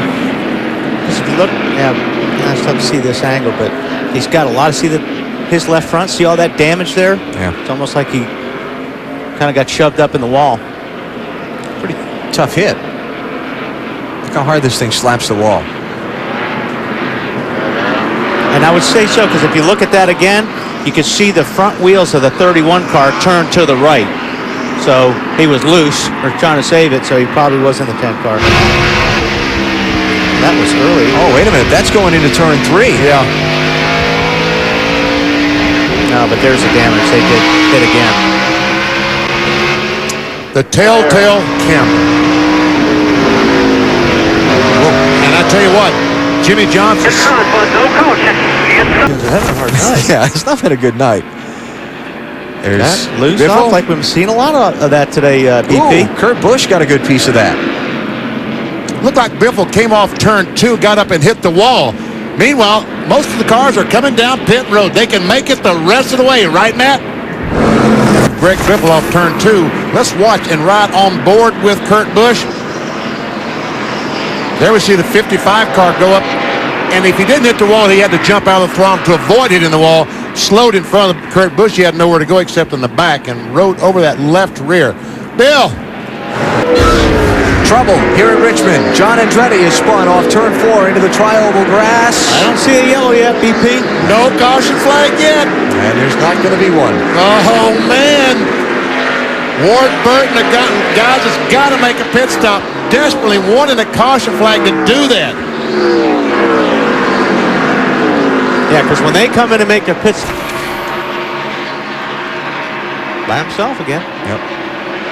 A lot of guys are getting loose there. Right in front of the leader.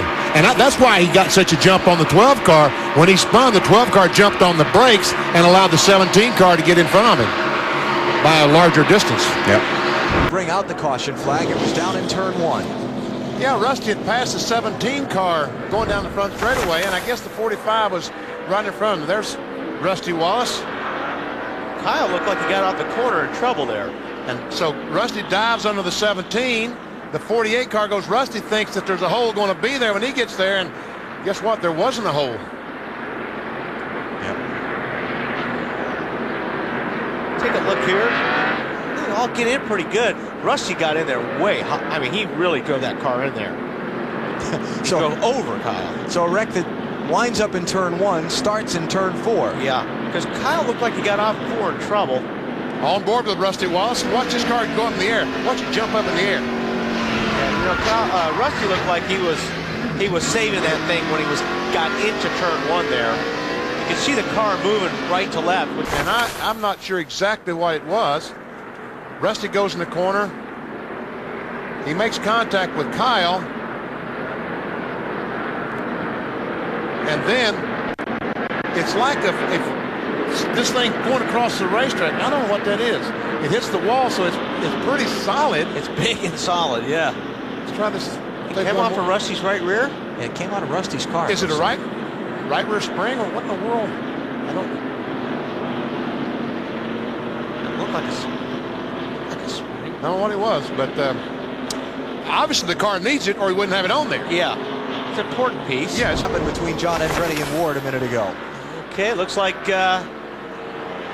Ward just dove down there underneath. John slid up into his left rear.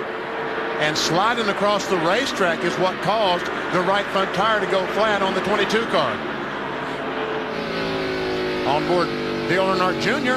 Spin in front of you, spin in front of you. Got one slow high, two slow high, come through low. Clear, clear. Keep going, no caution, no caution. Don't slow down. How often do you get 2 cars? We're back at Dover, and we've just gone under the caution flag. Ward Burton and Jerry Nadeau have crashed down the front stretch towards turn 1. You see him coming off the corner side by side. And Ward, I guess, doesn't realize that the 44 car is up there. He started to come up the racetrack. Well, Nadeau got into the outside wall there, and I think he bounced off the wall into the path of the 22 car. Oh, I didn't see that. And man, that's so easy to do off of turn 4, because if you stand on the gas, that car just flies up against that wall coming out of 4. Now pit road is closed, so no one has come in yet. If you watch here, yeah, he bounced off the wall, definitely turned down into Ward.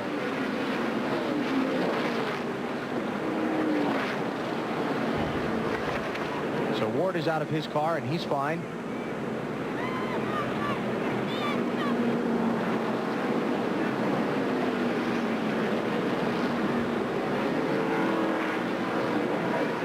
See him hooking the wrecker up to Jerry Nadeau's car.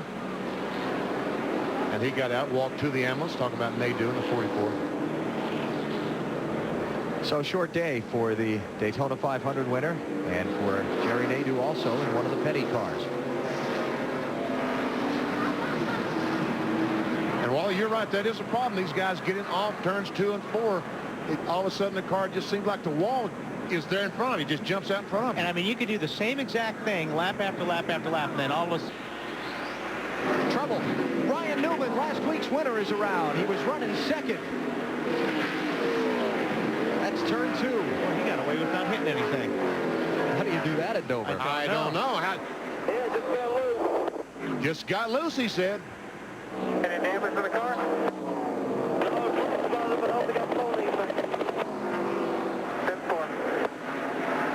Matt Borland, the crew chief, talking to his driver. That's unbelievable that you can spin and not hit something. Right front flat. Here you see him going down into turn 1. And it just turned loose on him. And it didn't look like Rusty was even close enough to get the air off the spoiler.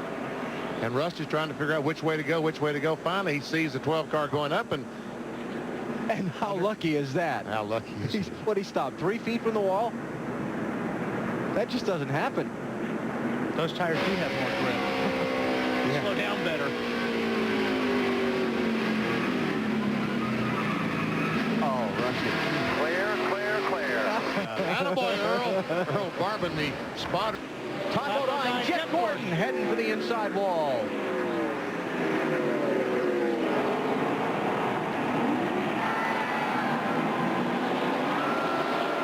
Everybody else gets through. But you can see considerable damage to the 24 car, the DuPont car. He stayed on the lead lap, if that matters. I don't think that's going to matter. Not going to matter a great deal, because you can see that that's the angle that front end was going. It's supposed to be kind of like that. And Gordon goes right to the garage. Left rear tire is flat. So that's the 5th place driver in the championship.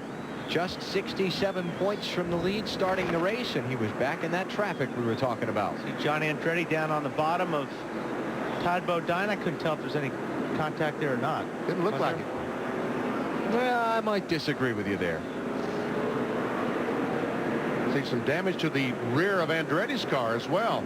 I think Jeff Gordon got in the back of John Andretti's car.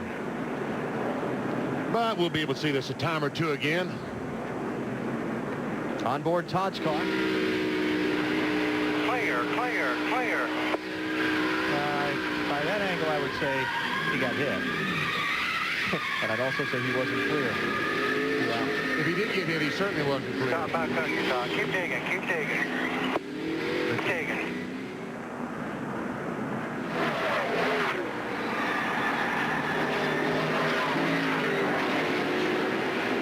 Newman barely squeezing through.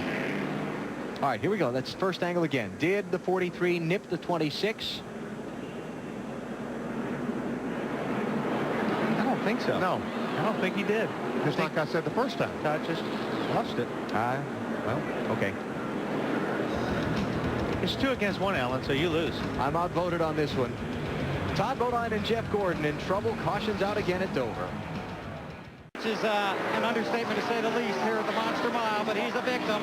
Day not going nearly as well as they had hoped. Long time on the right side, working on the sheet metal, putting on 4 tires and fuel. Biffle had a tough day yesterday in the Busch race. Tough day today. Had some high hopes coming in here, but hasn't worked out so far. Let's check out what happened to Greg Biffle a second ago. That was in between 3 and 4 when we saw him slide up the racetrack. Here he goes.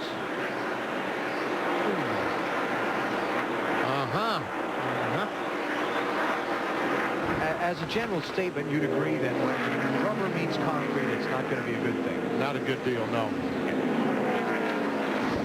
Set of pit stops, and we'll check out how Rusty Wallace brought out the caution flag. Turn 1. Watch that right front fender there.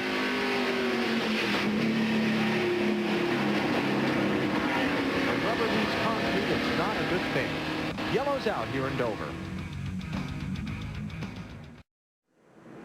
The Dover International Speedway, full of 140,000 NASCAR fans. That upper trouble. Off turn 2, Bobby Labonte. Hard.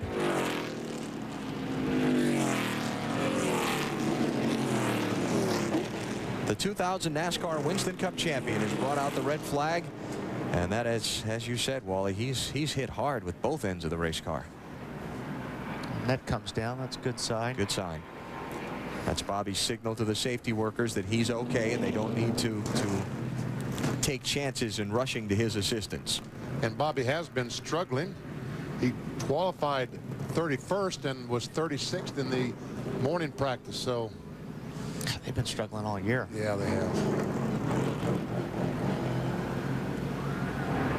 See the Hans device there around Bobby's neck, safety apparatus. That he's looking for some help getting unhooked, it looks like. Yeah, I think his helmet was still hooked in. The wire to his radio was still hooked to his helmet. Wow, just broke loose. Yeah, that was... Wow, see the rear come off the ground? Oh, there's a lot of smoke for just breaking loose.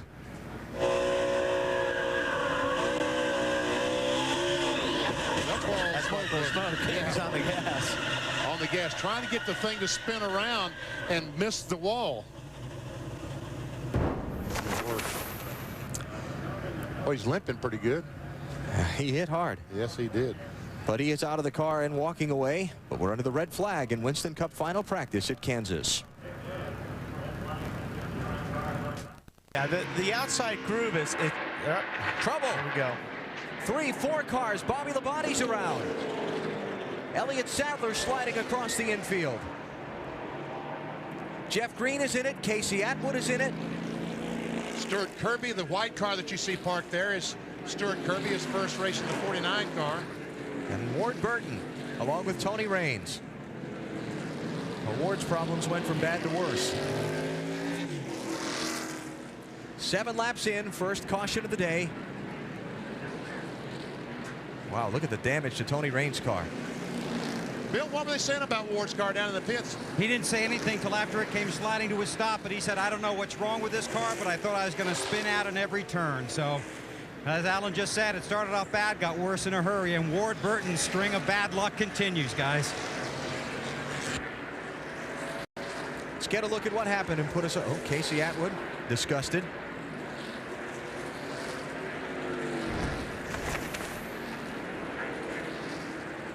Raines is in the red, white, and blue car, the 74. So obviously the wreck is going to happen right in front of them. Oh, he just turned sideways by himself. Wow. Like a tire must have come apart or something. I thought I saw a tire, the cap off a tire go down in the infield. Like maybe the left rear. Yeah. And there we see the 49 car, just Stuart Kirby just barely get involved, become involved. Ken Schrader was the guy that Raines bounced off of first in the yellow car. He took some air. I gotta believe the left rear came apart on that. Tony Raines' car. On board from Elliott Sadler here. He is going to make some contact in this 21 Motorcraft car. All right, let's try the Jeff Green angle. Inside. Okay, spin right in front, everybody.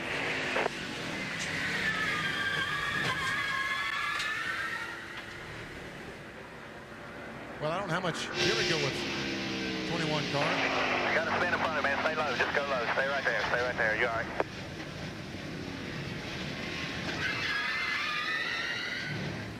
Well, let's see if go back and look at that first replay and see if we can see the tire come apart. There we see Raines make contact. There it is, the left rear. Wally, you're right. There's a cap off the tires.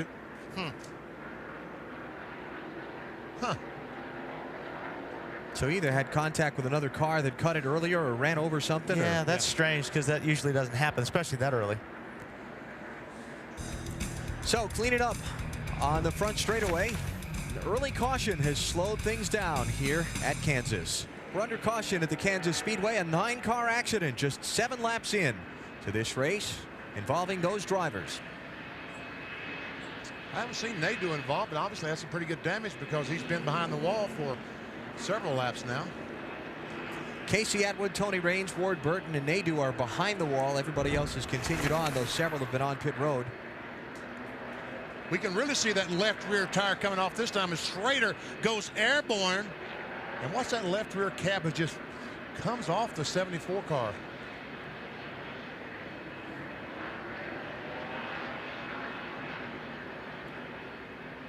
So cleanup continues here on the front stretch from that accident, and they continue to wipe the oil dry away that was too. Michael Waltrip. We're in the wall there. Caution's out. Might have had a right front go down, VP. Hard to tell after hitting the wall that hard, but yeah. I saw him go up the racetrack, and he was going up there pretty quick. Ryan Newman brings the field back to the caution flag. They say there, I don't have any brakes. I'm sure that he's knocked the brake rotor. He's broken the brake rotor. When you hit the wall that hard, the rotor sitting there, usually it breaks it in two, and you have no brakes. Michael Waltrip had high hopes for today. Started the race in 4th position. Talking to the crew chiefs this morning in the garage here, that's what the biggest problem. This tire, this racetrack, you have to start so loose. In other words, the car about to spin out because every lap that you run, it gets a little bit tighter, a little bit tighter. At the end of the run, the car is... Oh, we got another car. Turn 2, more trouble. Cars. Jack Sprague in the 60, Ken Schrader in the 36, and Morgan Shepherd in the 89. These guys are coming off of 2 so close to each other. It's just really squeezing each other. Schrader and Sprague had pitted under that last caution. Morgan Shepherd had not. Morgan had slipped back a little bit there in that first couple of laps of racing. So, and we see some damage to the left side of Morgan's car, fender rubbing the tire. It'll be a tough day for Shepherd. 60-year-old veteran trying to make his way with his own team here on the NASCAR Winston Cup circuit. They are side by side, and Oh, I see. Kyle Petty gets the back of him. But I think he had, was that Morgan? I think Morgan had to back out of the throttle because he got loose. And when because he was there again, he had a car right on his right rear fender, and I think he got a little bit loose and he got out of the throttle a little bit, and Kyle was there. That was Dave Blaney that was just to the outside of Morgan in the yellow car.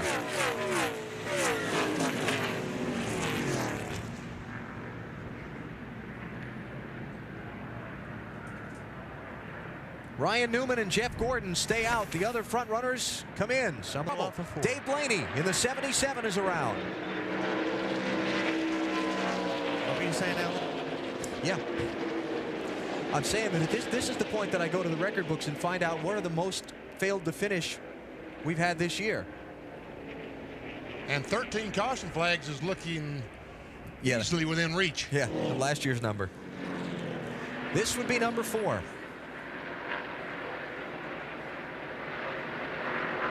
As Ryan Newman brings the field back around to the caution once more. Now he and Jeff Gordon need to pit, Wally. Yes. But when they do, they're going to restart about 25th. Or worse.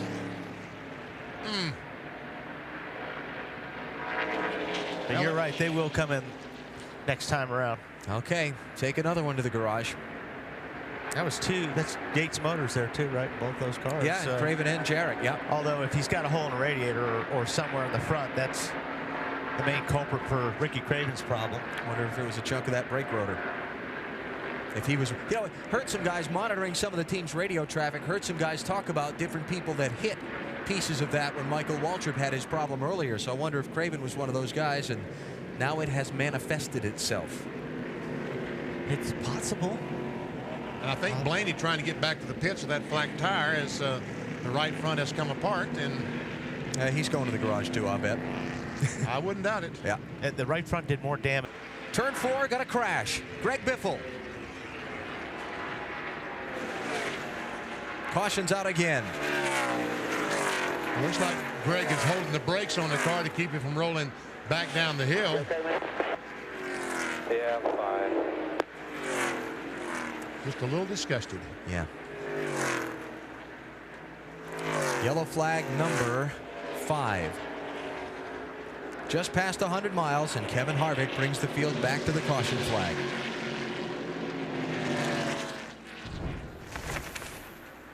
There we see Biffle on the inside of Jimmy Spencer, and Wally, that's what we talked about. Get the car on the outside, you just get loose, and around it goes. Ooh, heavy contact. At least he hit it with the left front corner of the car instead of driver's side. But yeah, if you get those cars close to each other, it just takes the air off the bottom guy so bad. Makes your car so loose. Hard to save one like that. Yes, it is. And I don't think he'll be back on the racetrack.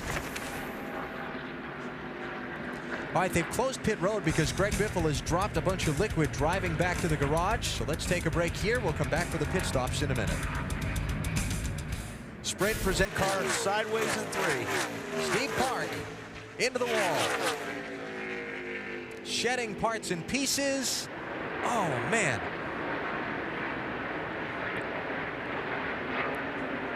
Sitting in a precarious position, but he's gotten away with it, Bill. And he had radioed in right when they went back to green. I think I've got a vibration. I think I've got a vibration. So the crew jumped up on the wall. And just a lap ago, they asked him, is everything okay? He goes, yeah, just a little loose end. And now he's not okay anymore. At least the car's not. Mike Wallace is going to get his lap back? Or did they take the yellow already? They're actually telling him to get back behind Ryan Newman. They don't think he got it. They'll confirm it with the photo finish camera. So they want Mike Wallace to slow down. Since everybody just pitted under caution here a minute ago, I don't think we'll see many stop here. Safety workers there working with Steve Park, and we're under caution for the 7th time here at the Kansas Speedway.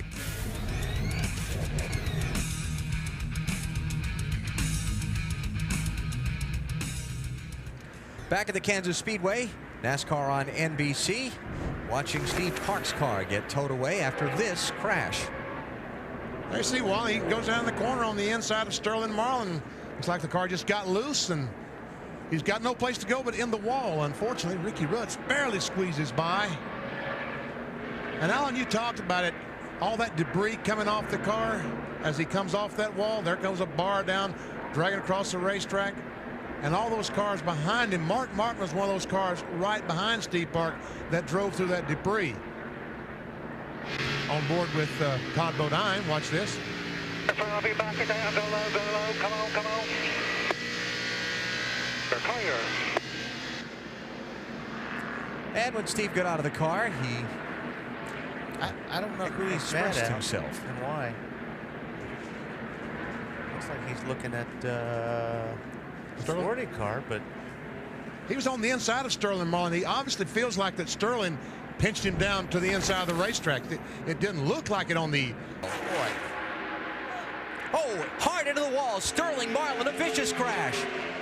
And he's coming down to the inside and stopped just before he got to the inside wall. Caution is out. Marlin was in 7th spot.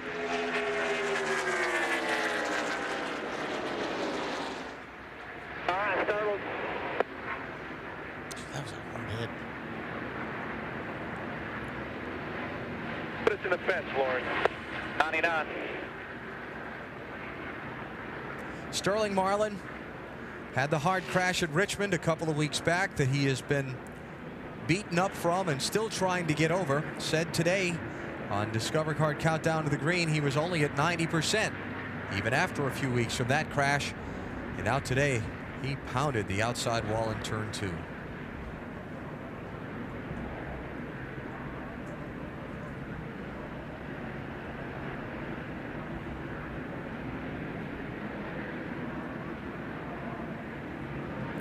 I know that he has the breath knocked out of him. I know he doesn't feel like getting out of the car right now, because when you hit the wall that hard, as I've said before, all the air leaves your body and it takes you about 2 minutes, it seems like, to get a breath. Yeah, he had the brakes on when he was coming there towards the inside wall there.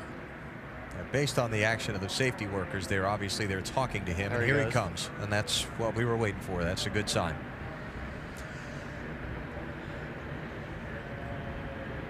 So we know that he made contact with the 99 car. Let's see how it happened. There he's coming off the corner. And all of a sudden, it wasn't the 99's fault on that one.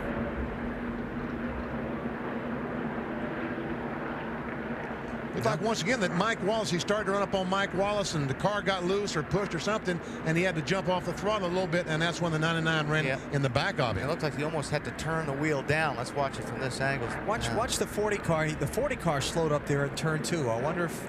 Well, I think he slowed up like Benny said because he was all over the 14 car. I think the 14 car was why that he slowed up. I'm sorry, I meant the 48 car. Oh. Jimmy Johnson was just in front of them, and he way woed up in turn 2 also. And then this happened behind him. Dave, did something happen to the 48 car? Well, his car was very, very loose on the beginning of that run on sticker tires, guys. And in fact, he radioed in and said, wow, is this thing loose? Marty? Well, and Dave, a very dejected Jeff Burton came on the radio. He said, I did the best I could. I tried to get checked up, but I just couldn't do it in time. I did not mean to hit him, but I did hit him, but just barely.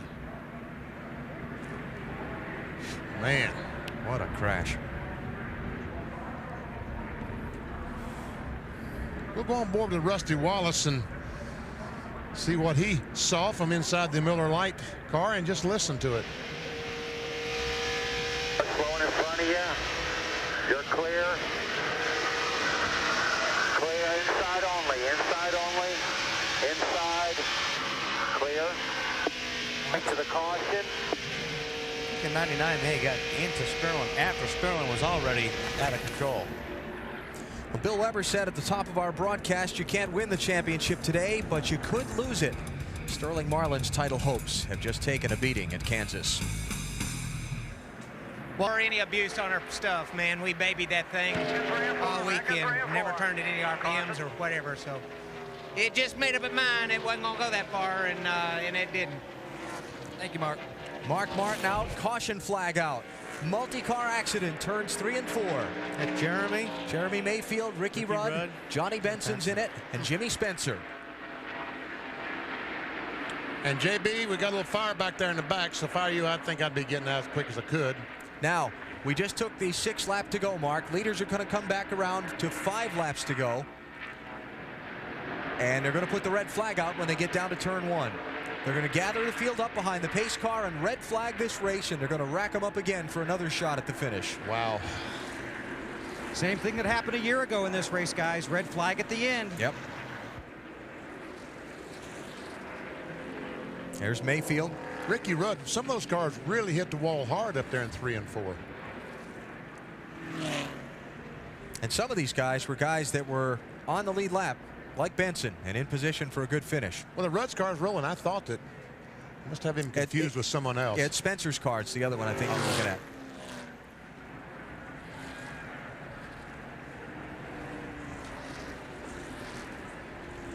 So, there's Jimmy. The bunny did not keep going and going until the finish of this one. Got caught up in a wreck. And he's hanging around. Is he hanging around the racetrack to say hi to somebody? All right, the field has been stopped as Ricky Rudd and Jeremy Mayfield bring their cars back around. And we are under the red flag with 5 laps to go. See Rodney Wise holding that red flag, signifying to all the fans that they are going to see this thing end on the green. Benson under Spencer. Yeah, Benson looked like he slid up the racetrack and caught the left rear of Jimmy Spencer, and then everybody else, or a few of them, didn't have anywhere to go. Looked like Johnny was chasing up the racetrack a little bit, and unfortunately Spencer was there. I saw the 28 car go up and hit the wall, and I just caught it out of the corner of my eye. I thought he really pounded it, but Benson was the one the back end gets caved in so heavily on.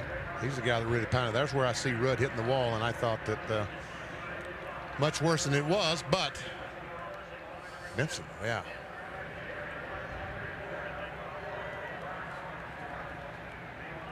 Jeremy gets in the back of Johnny.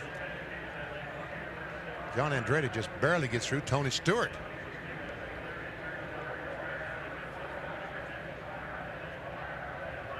And another look. We got this covered from all angles.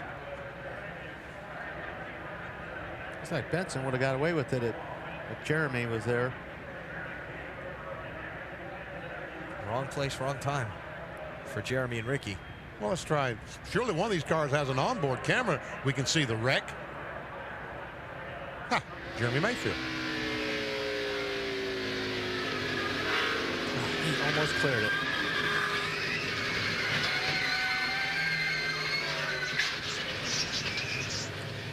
I don't like that sound. No, that sound is not a good sound. It looks like they finally have the fire extinguished. Yeah. Well, not yet.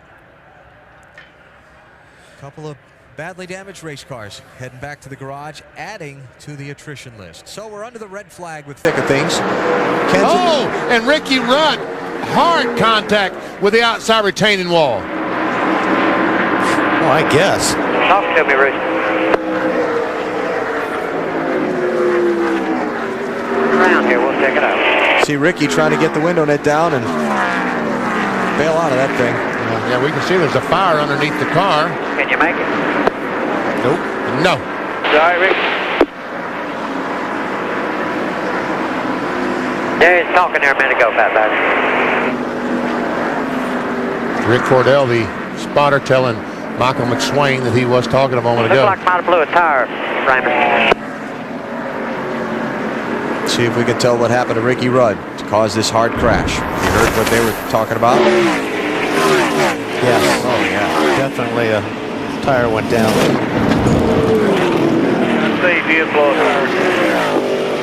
And Michael McSwain just saw that replay and said, yeah, I would say he blew a tire. I agree with you, Michael.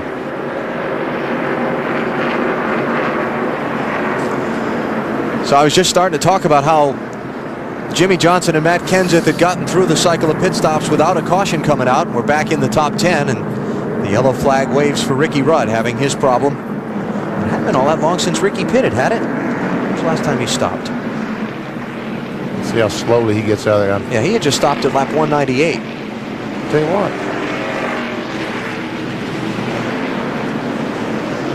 It's okay. Looks okay. Man, that was hard lick.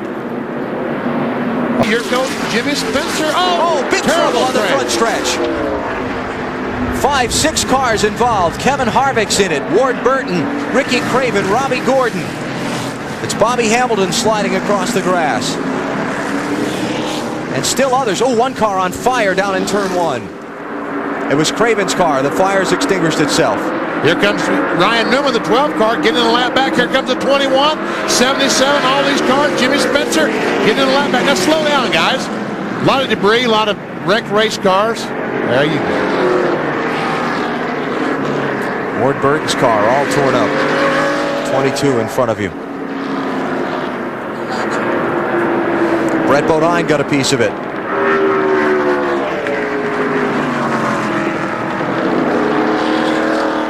Also believe that Todd Bodine, is that Todd or is that Robbie Gordon? No, Todd Bodine's in it also. And Robbie was in it as well.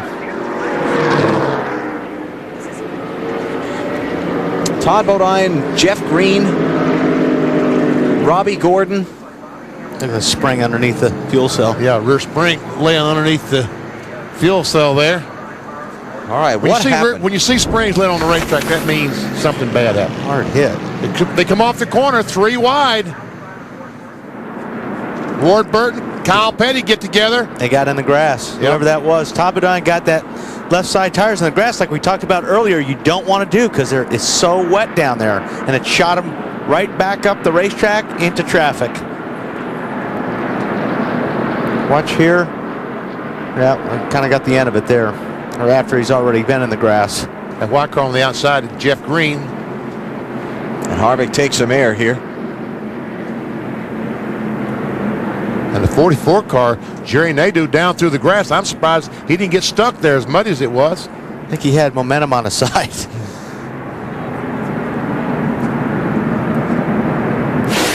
Listen to this.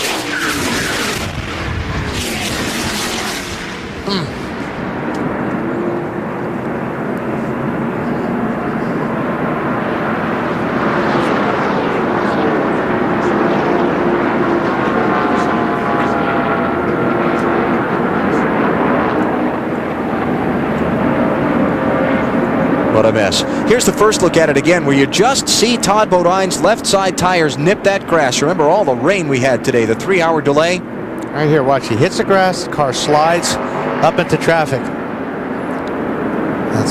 And it's on. A lot of cars involved. Oh, man, oh, man. On board, John Andretti just barely gets through this. I think, oh, he does. Get back down. And you can see the mud hit the lens from when Todd went through the grass. Todd Bodine. Listen to this.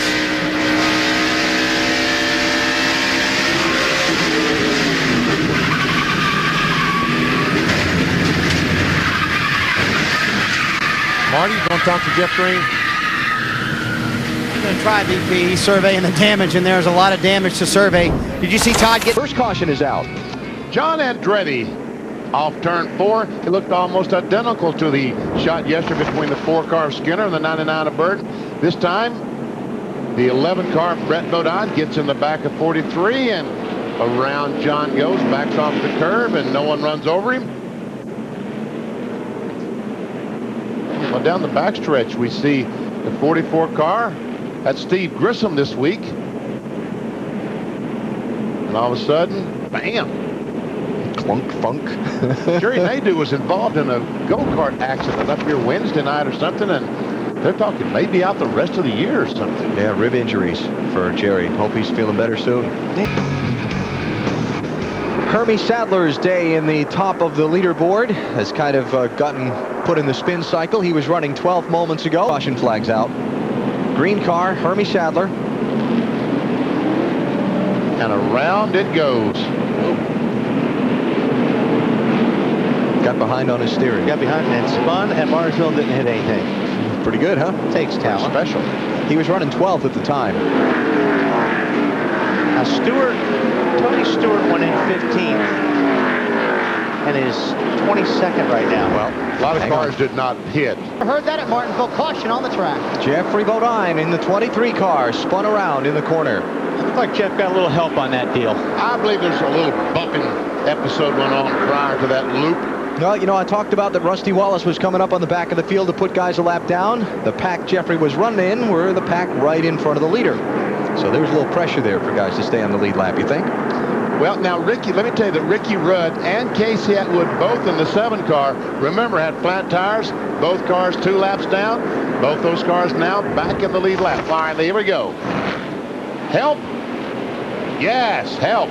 And that would be that 7 car you were just speaking of. The aforementioned. Yeah, and see, there was the leader right there. Rusty just came through. Pit stops for yellow. Jeff Gordon comes off the backstretch. Jeremy Mayfield 19 car. They go down in the corner and a little contact between Jeff Gordon and Bobby Labonte. Well, Labonte does a great job. Just does a 360 and all that smoke there. NASCAR said, we better have a car. Johnson was 97 starting the day. And speaking of 97, there he goes. Kurt Busch does one of those 360s just like Bobby Labonte and just like Bobby. We have a caution flag. You know, I was just thinking, go ahead, under caution. Kurt Busch spinning out. Who caused it? 24 looks like Jeff Gordon. He's 2 for 2. Boy. Well. A little frustrated since he's not in the best frame of mind about track conditions today to start with. There you see, he drives down on the inside. Did he hit the curb? Hit the curb and shot the car off the racetrack just a little bit, yeah. All right, flag would be.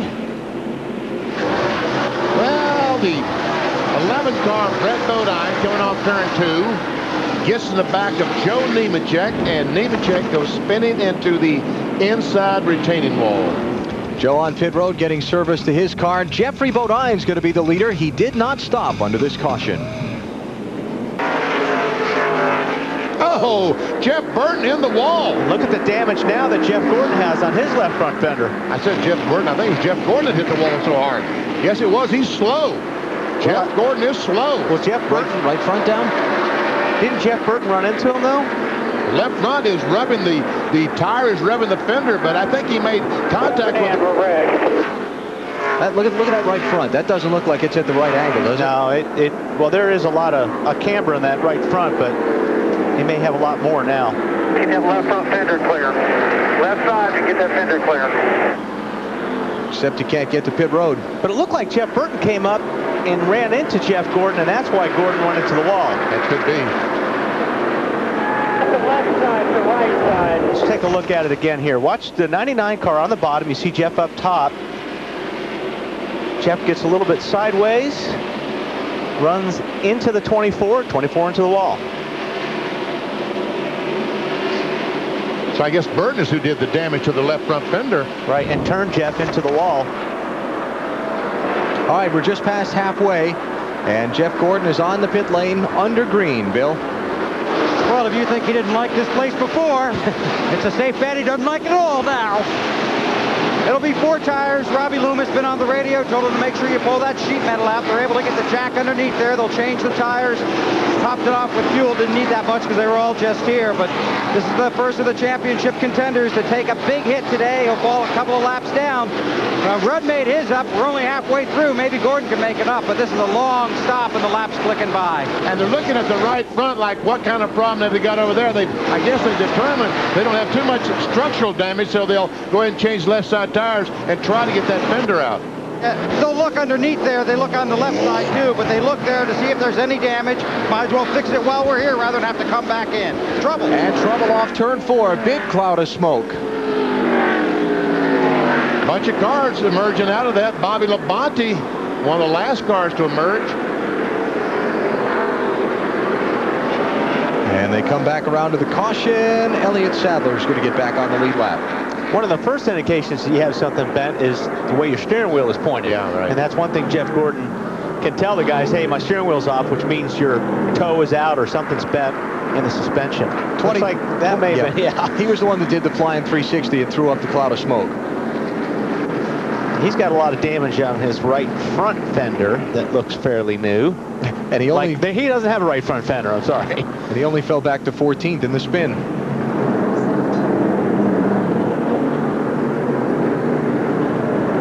All right, who pits this time? Well, Jeff Gordon's going to come back in to check everything out. Bill Elliott, Jeffrey Bodine, Robbie Gordon, Matt Kenseth. So not many of the leaders coming in. Jeff Gordon with problems just past halfway in the Old Dominion 500 at Martinsville. You're watching NASCAR on NBC. Those fenders and what kind of friends they are for downforce. Watch these fenders on the 20 car in this little deal. Yeah, he got in the middle of a sandwich. Between the 88 and the 8. The 8 it spun the 19 car of Jeremy Mayfield. And watch these cars as they come off the corner. And watch those front fenders and how much damage is sustained by Tony Stewart. But he has no downforce of those front fenders. No.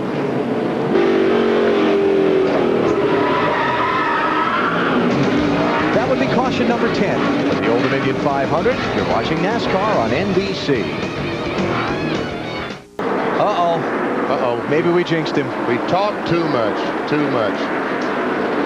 Caution number 11 for Hideo Fukuyama. And here they come back to the caution flag. Elliott Sadler, yeah, he'll get a lap back.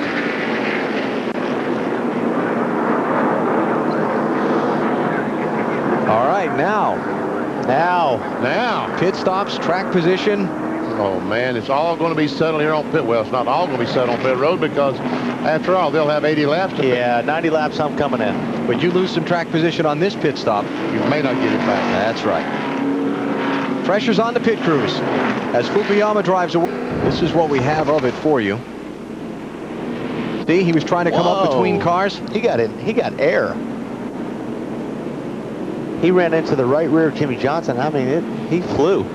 You're only allowed to pass cars to the right when you double up, and I think he was trying to get up in front of Joe Nemechek, who is more laps down than he is.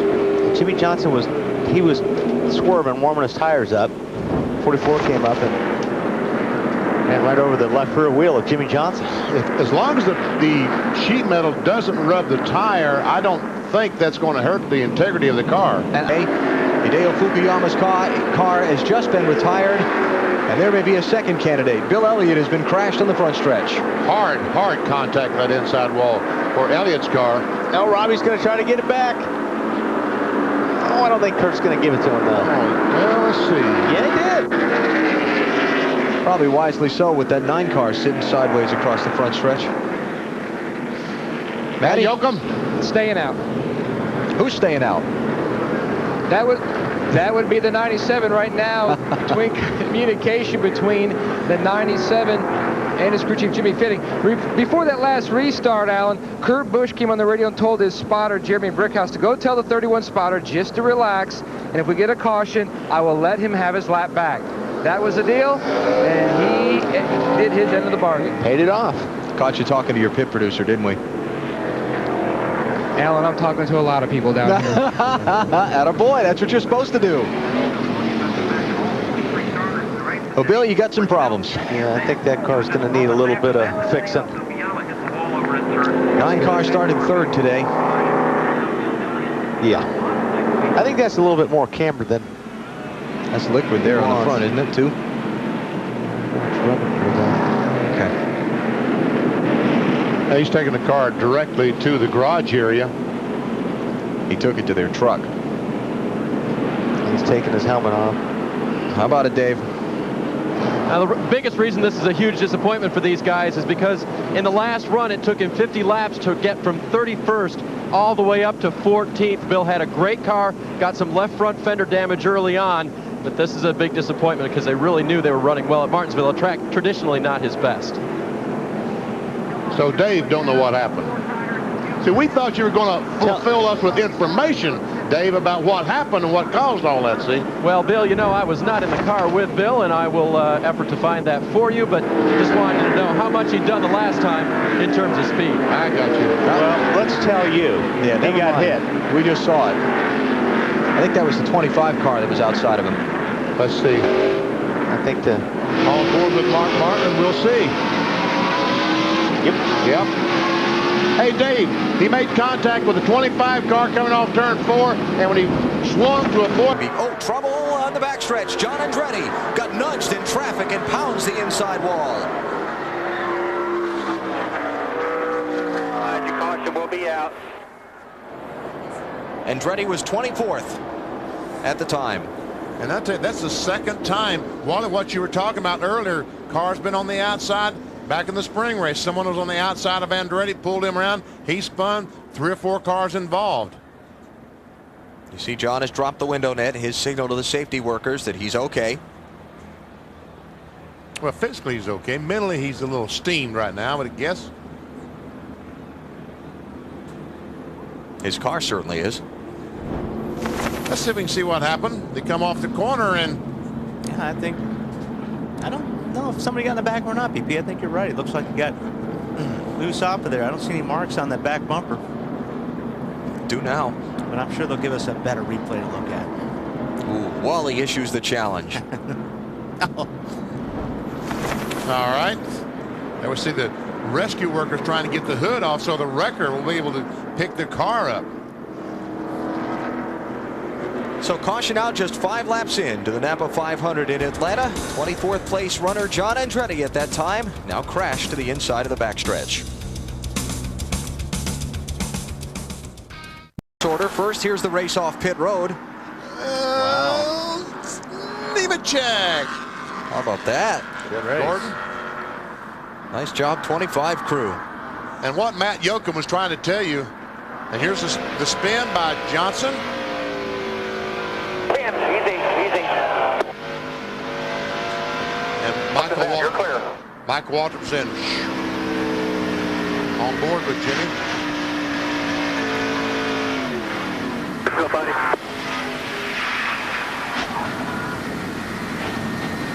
Yeah, we can stay in the lead lap. The caution is out. Keep digging. Good save.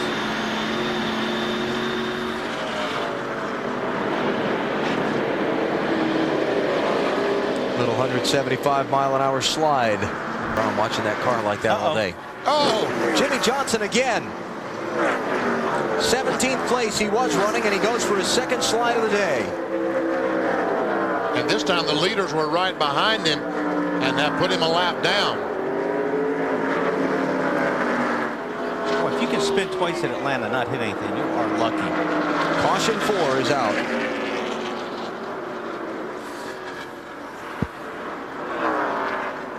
Well, oh man, I got to make some pit stops.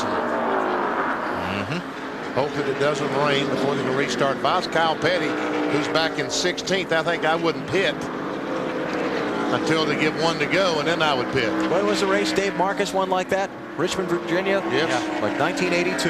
Yes, I remember it well. Stayed out on the racetrack. Everybody else pitted. It started raining before he stopped, and they never went back to green, and he won the race. And the struggles for the second place man in the championship continue, Bill.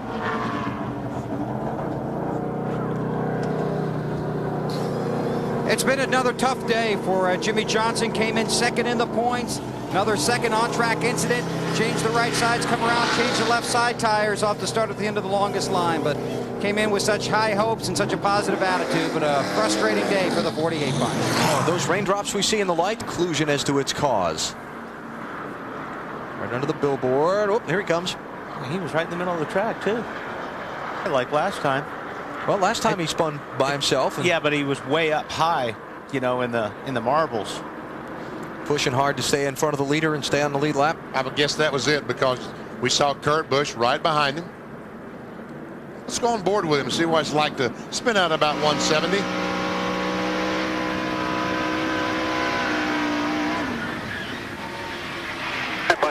Be careful. I'm telling you, that is lucky not hitting anything. Did you hit? It's Johnson back on pit road again. His problems continue in the Napa 500 at Atlanta. And Mike Wallace has made contact, pretty heavy contact with him. Caution is out, first one of the day. And Bobby came back down the hill right in Mike's path. And that steam that we see in the front of the car means the radiator is broken in the Conseco car. Okay, get them tires up against that wall. I'm coming in for 4. Guaranteed. Even though it's only 22 laps in. Although pit road is closed right now because, well, let's see, is it going to be open? Pace car's got the field. I think so, because those cars are a long ways from the entrance to pit road. So. I was wondering if they were going to keep it closed because of where the cars came to rest, but he's got the green flag in his hand, the official there, so there we go. There it is. See what happened here. Right-hand side of your screen, watch. There may have been a little contact there. Got some help. Hard to say. There seemed to be space between Michael Waltrip and Bobby Hamilton, but Team of Jack Sprague, and they sent their former right rear tire changer down to the 60. Caution on the track. Oh, man. Todd Bodine had a great run going. He was 7th position. Todd. Yeah, I'm all right. That has all the makings of a right front. Boy, it sure does. Going down.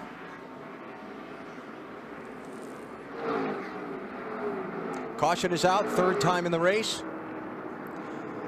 Further damage for Jimmy Johnson because now he probably lost another lap on that unscheduled pit stop. And indeed, it traps him now 3 laps down to the race leader. Yeah, you might be right, Alan. He hit the wall way early in the turn 1, like he went straight. Well, here's the camera going down in turn 1. There comes Todd Bodine right at us. Yep, right front tire comes down. We see the tires start coming apart. Great shot. Oh, this won't be fun. No, you just listen. Yeah, all you got to do is listen to this.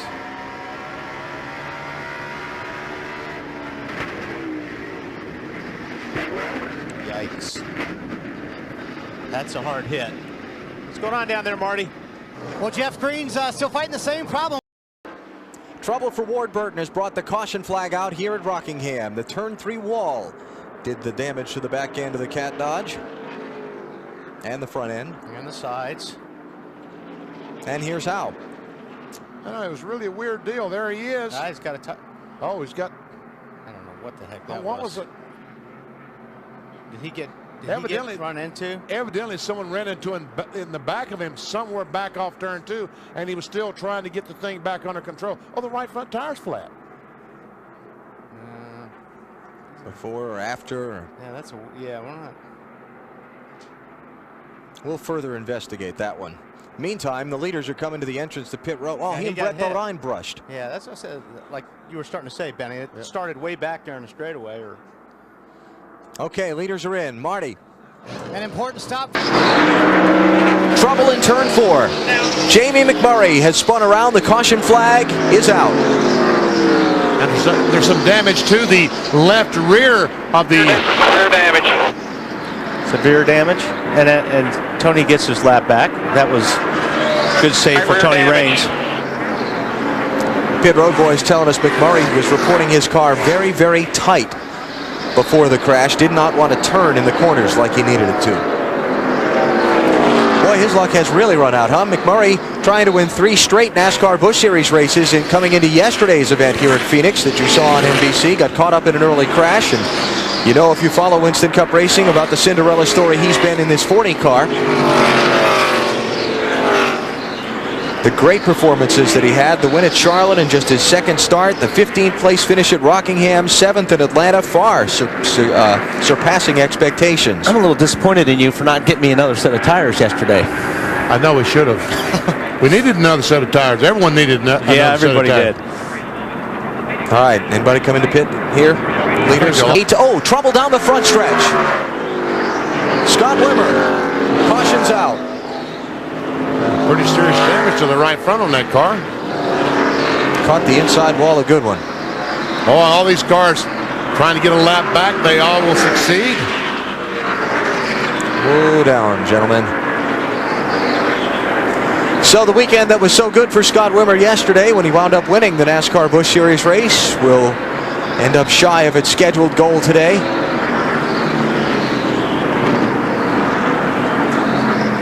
Tony Stewart has moved up to the 5th position. And this puts him right back in the ball game. As far as trying to win this race. Mark Martin running second. That smoke coming off the 31 car? Was he around Wimmer on that deal? Well, why don't we see if we can find out? We'll look it up so you don't have to. Yeah.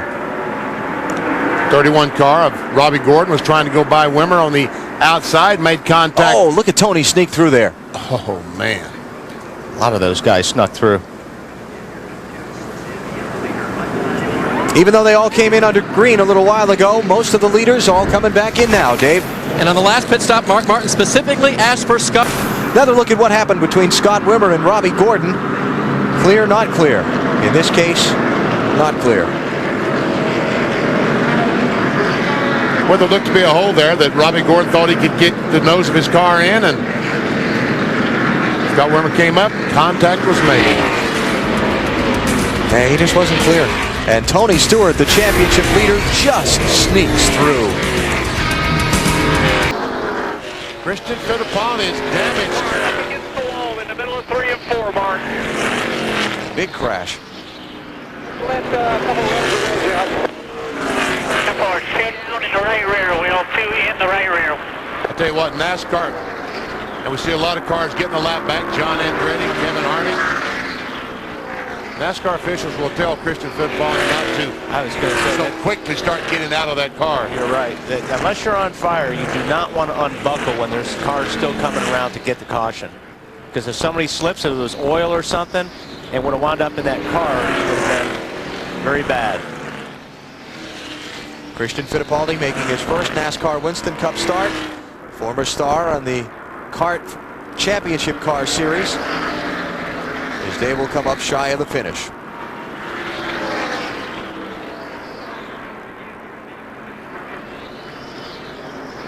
Jason Leffler got a piece of it.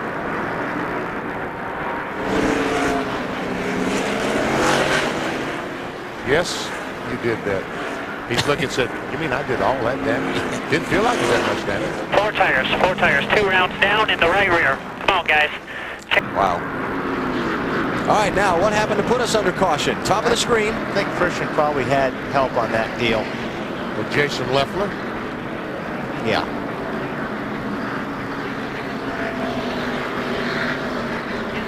Welcome to NASCAR. Man. Big lick. Listen, watch that. Here he comes. Wow. Todd Bodine, the Discover card.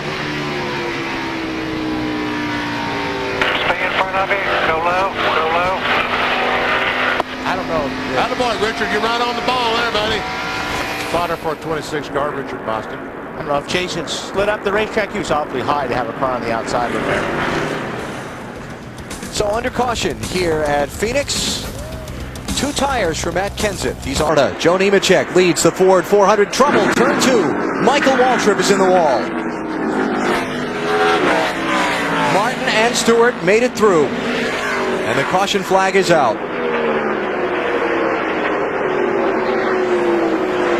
Jeff get his lap back.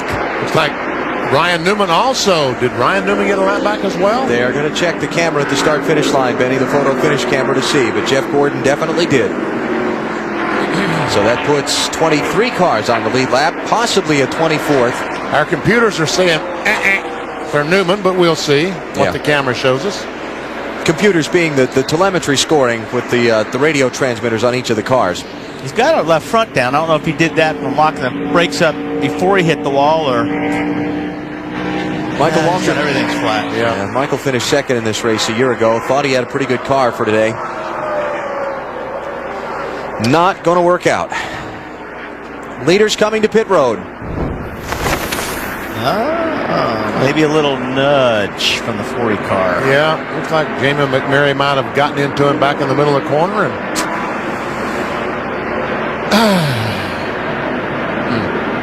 not good. Not good. It's a wonder we don't see more of that. See all that debris up there? And then he backs off it. Oh, big crash, turn 1. Jimmy Spencer. Well, it finally got real loose. Get out of there. It's on fire, buddy. Yeah, I don't know what happened. It just blew up, I guess, going in. Caution is out. And Spencer wiggling out of that car, and it's good to see. Did Stewart get a lap back there? No. Tony did not get his lap back. There, it's on fire, buddy. Get out. I see him getting out on TV. He's okay. He's getting out. Good to see that Jimmy's okay. Well, that thing was terrible loose. He was right. We've been watching that. He's had his hands full. We don't know. But you know, he wondered if he had a tire going down. Something happened where he crashed is very early in the corner. You could see the marks on the wall if you look back. Yeah. He crashed very early in the corner, so something happened to that car. Mechanical, definitely. See that? Look at that.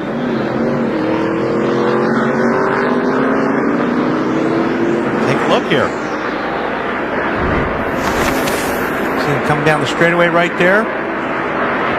And that thing just turned sideways on its own. Right rear tires. No. Well, I don't know. Yeah. Yeah, it was flat. Yeah, it is flat. Yep. So he did have a tire going down like he suspected.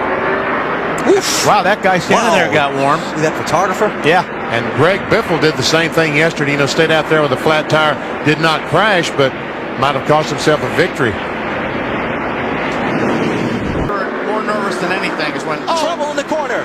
John Andretti loses an engine. Is there oil on the track? Does the 20 make it through?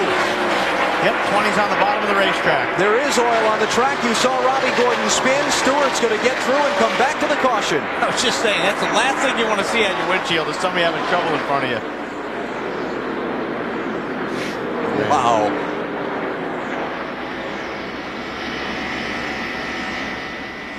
Bill?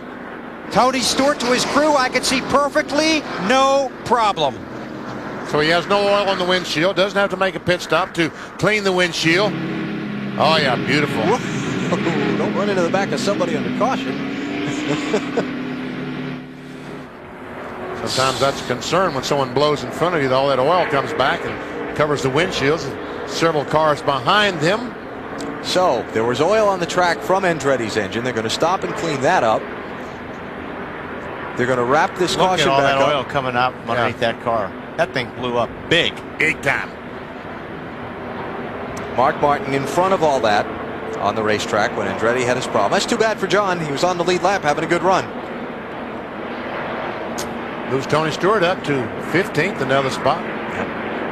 Guys, put some oil dry down and that stuff will be running on the bottom of the racetrack. You know, I was just thinking, and Bill, you're down there watching the championship team. You can tell me, but I was just thinking how nervous Joe Gibbs and Greg Zipadelli must be watching all this mayhem in front of to put us under caution. John Andretti, I mean, that just smoke just every place, but most of the guys are below the smoke. But look at all those cars up on the high side, have no idea where they are. Robbie Gordon, the 31 car, does spin around and does not hit anything. It's right along with Robbie. Going down into turn 3. Trouble, see the smoke? Yeah, there's not much you can do there. And once he got in the marbles there, he couldn't slow the car down enough to not hit the wall. Just look at that.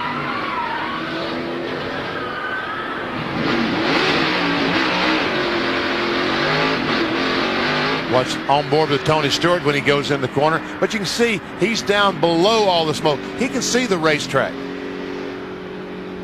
Bill, what kind of joke did Gibbs tell Zippy?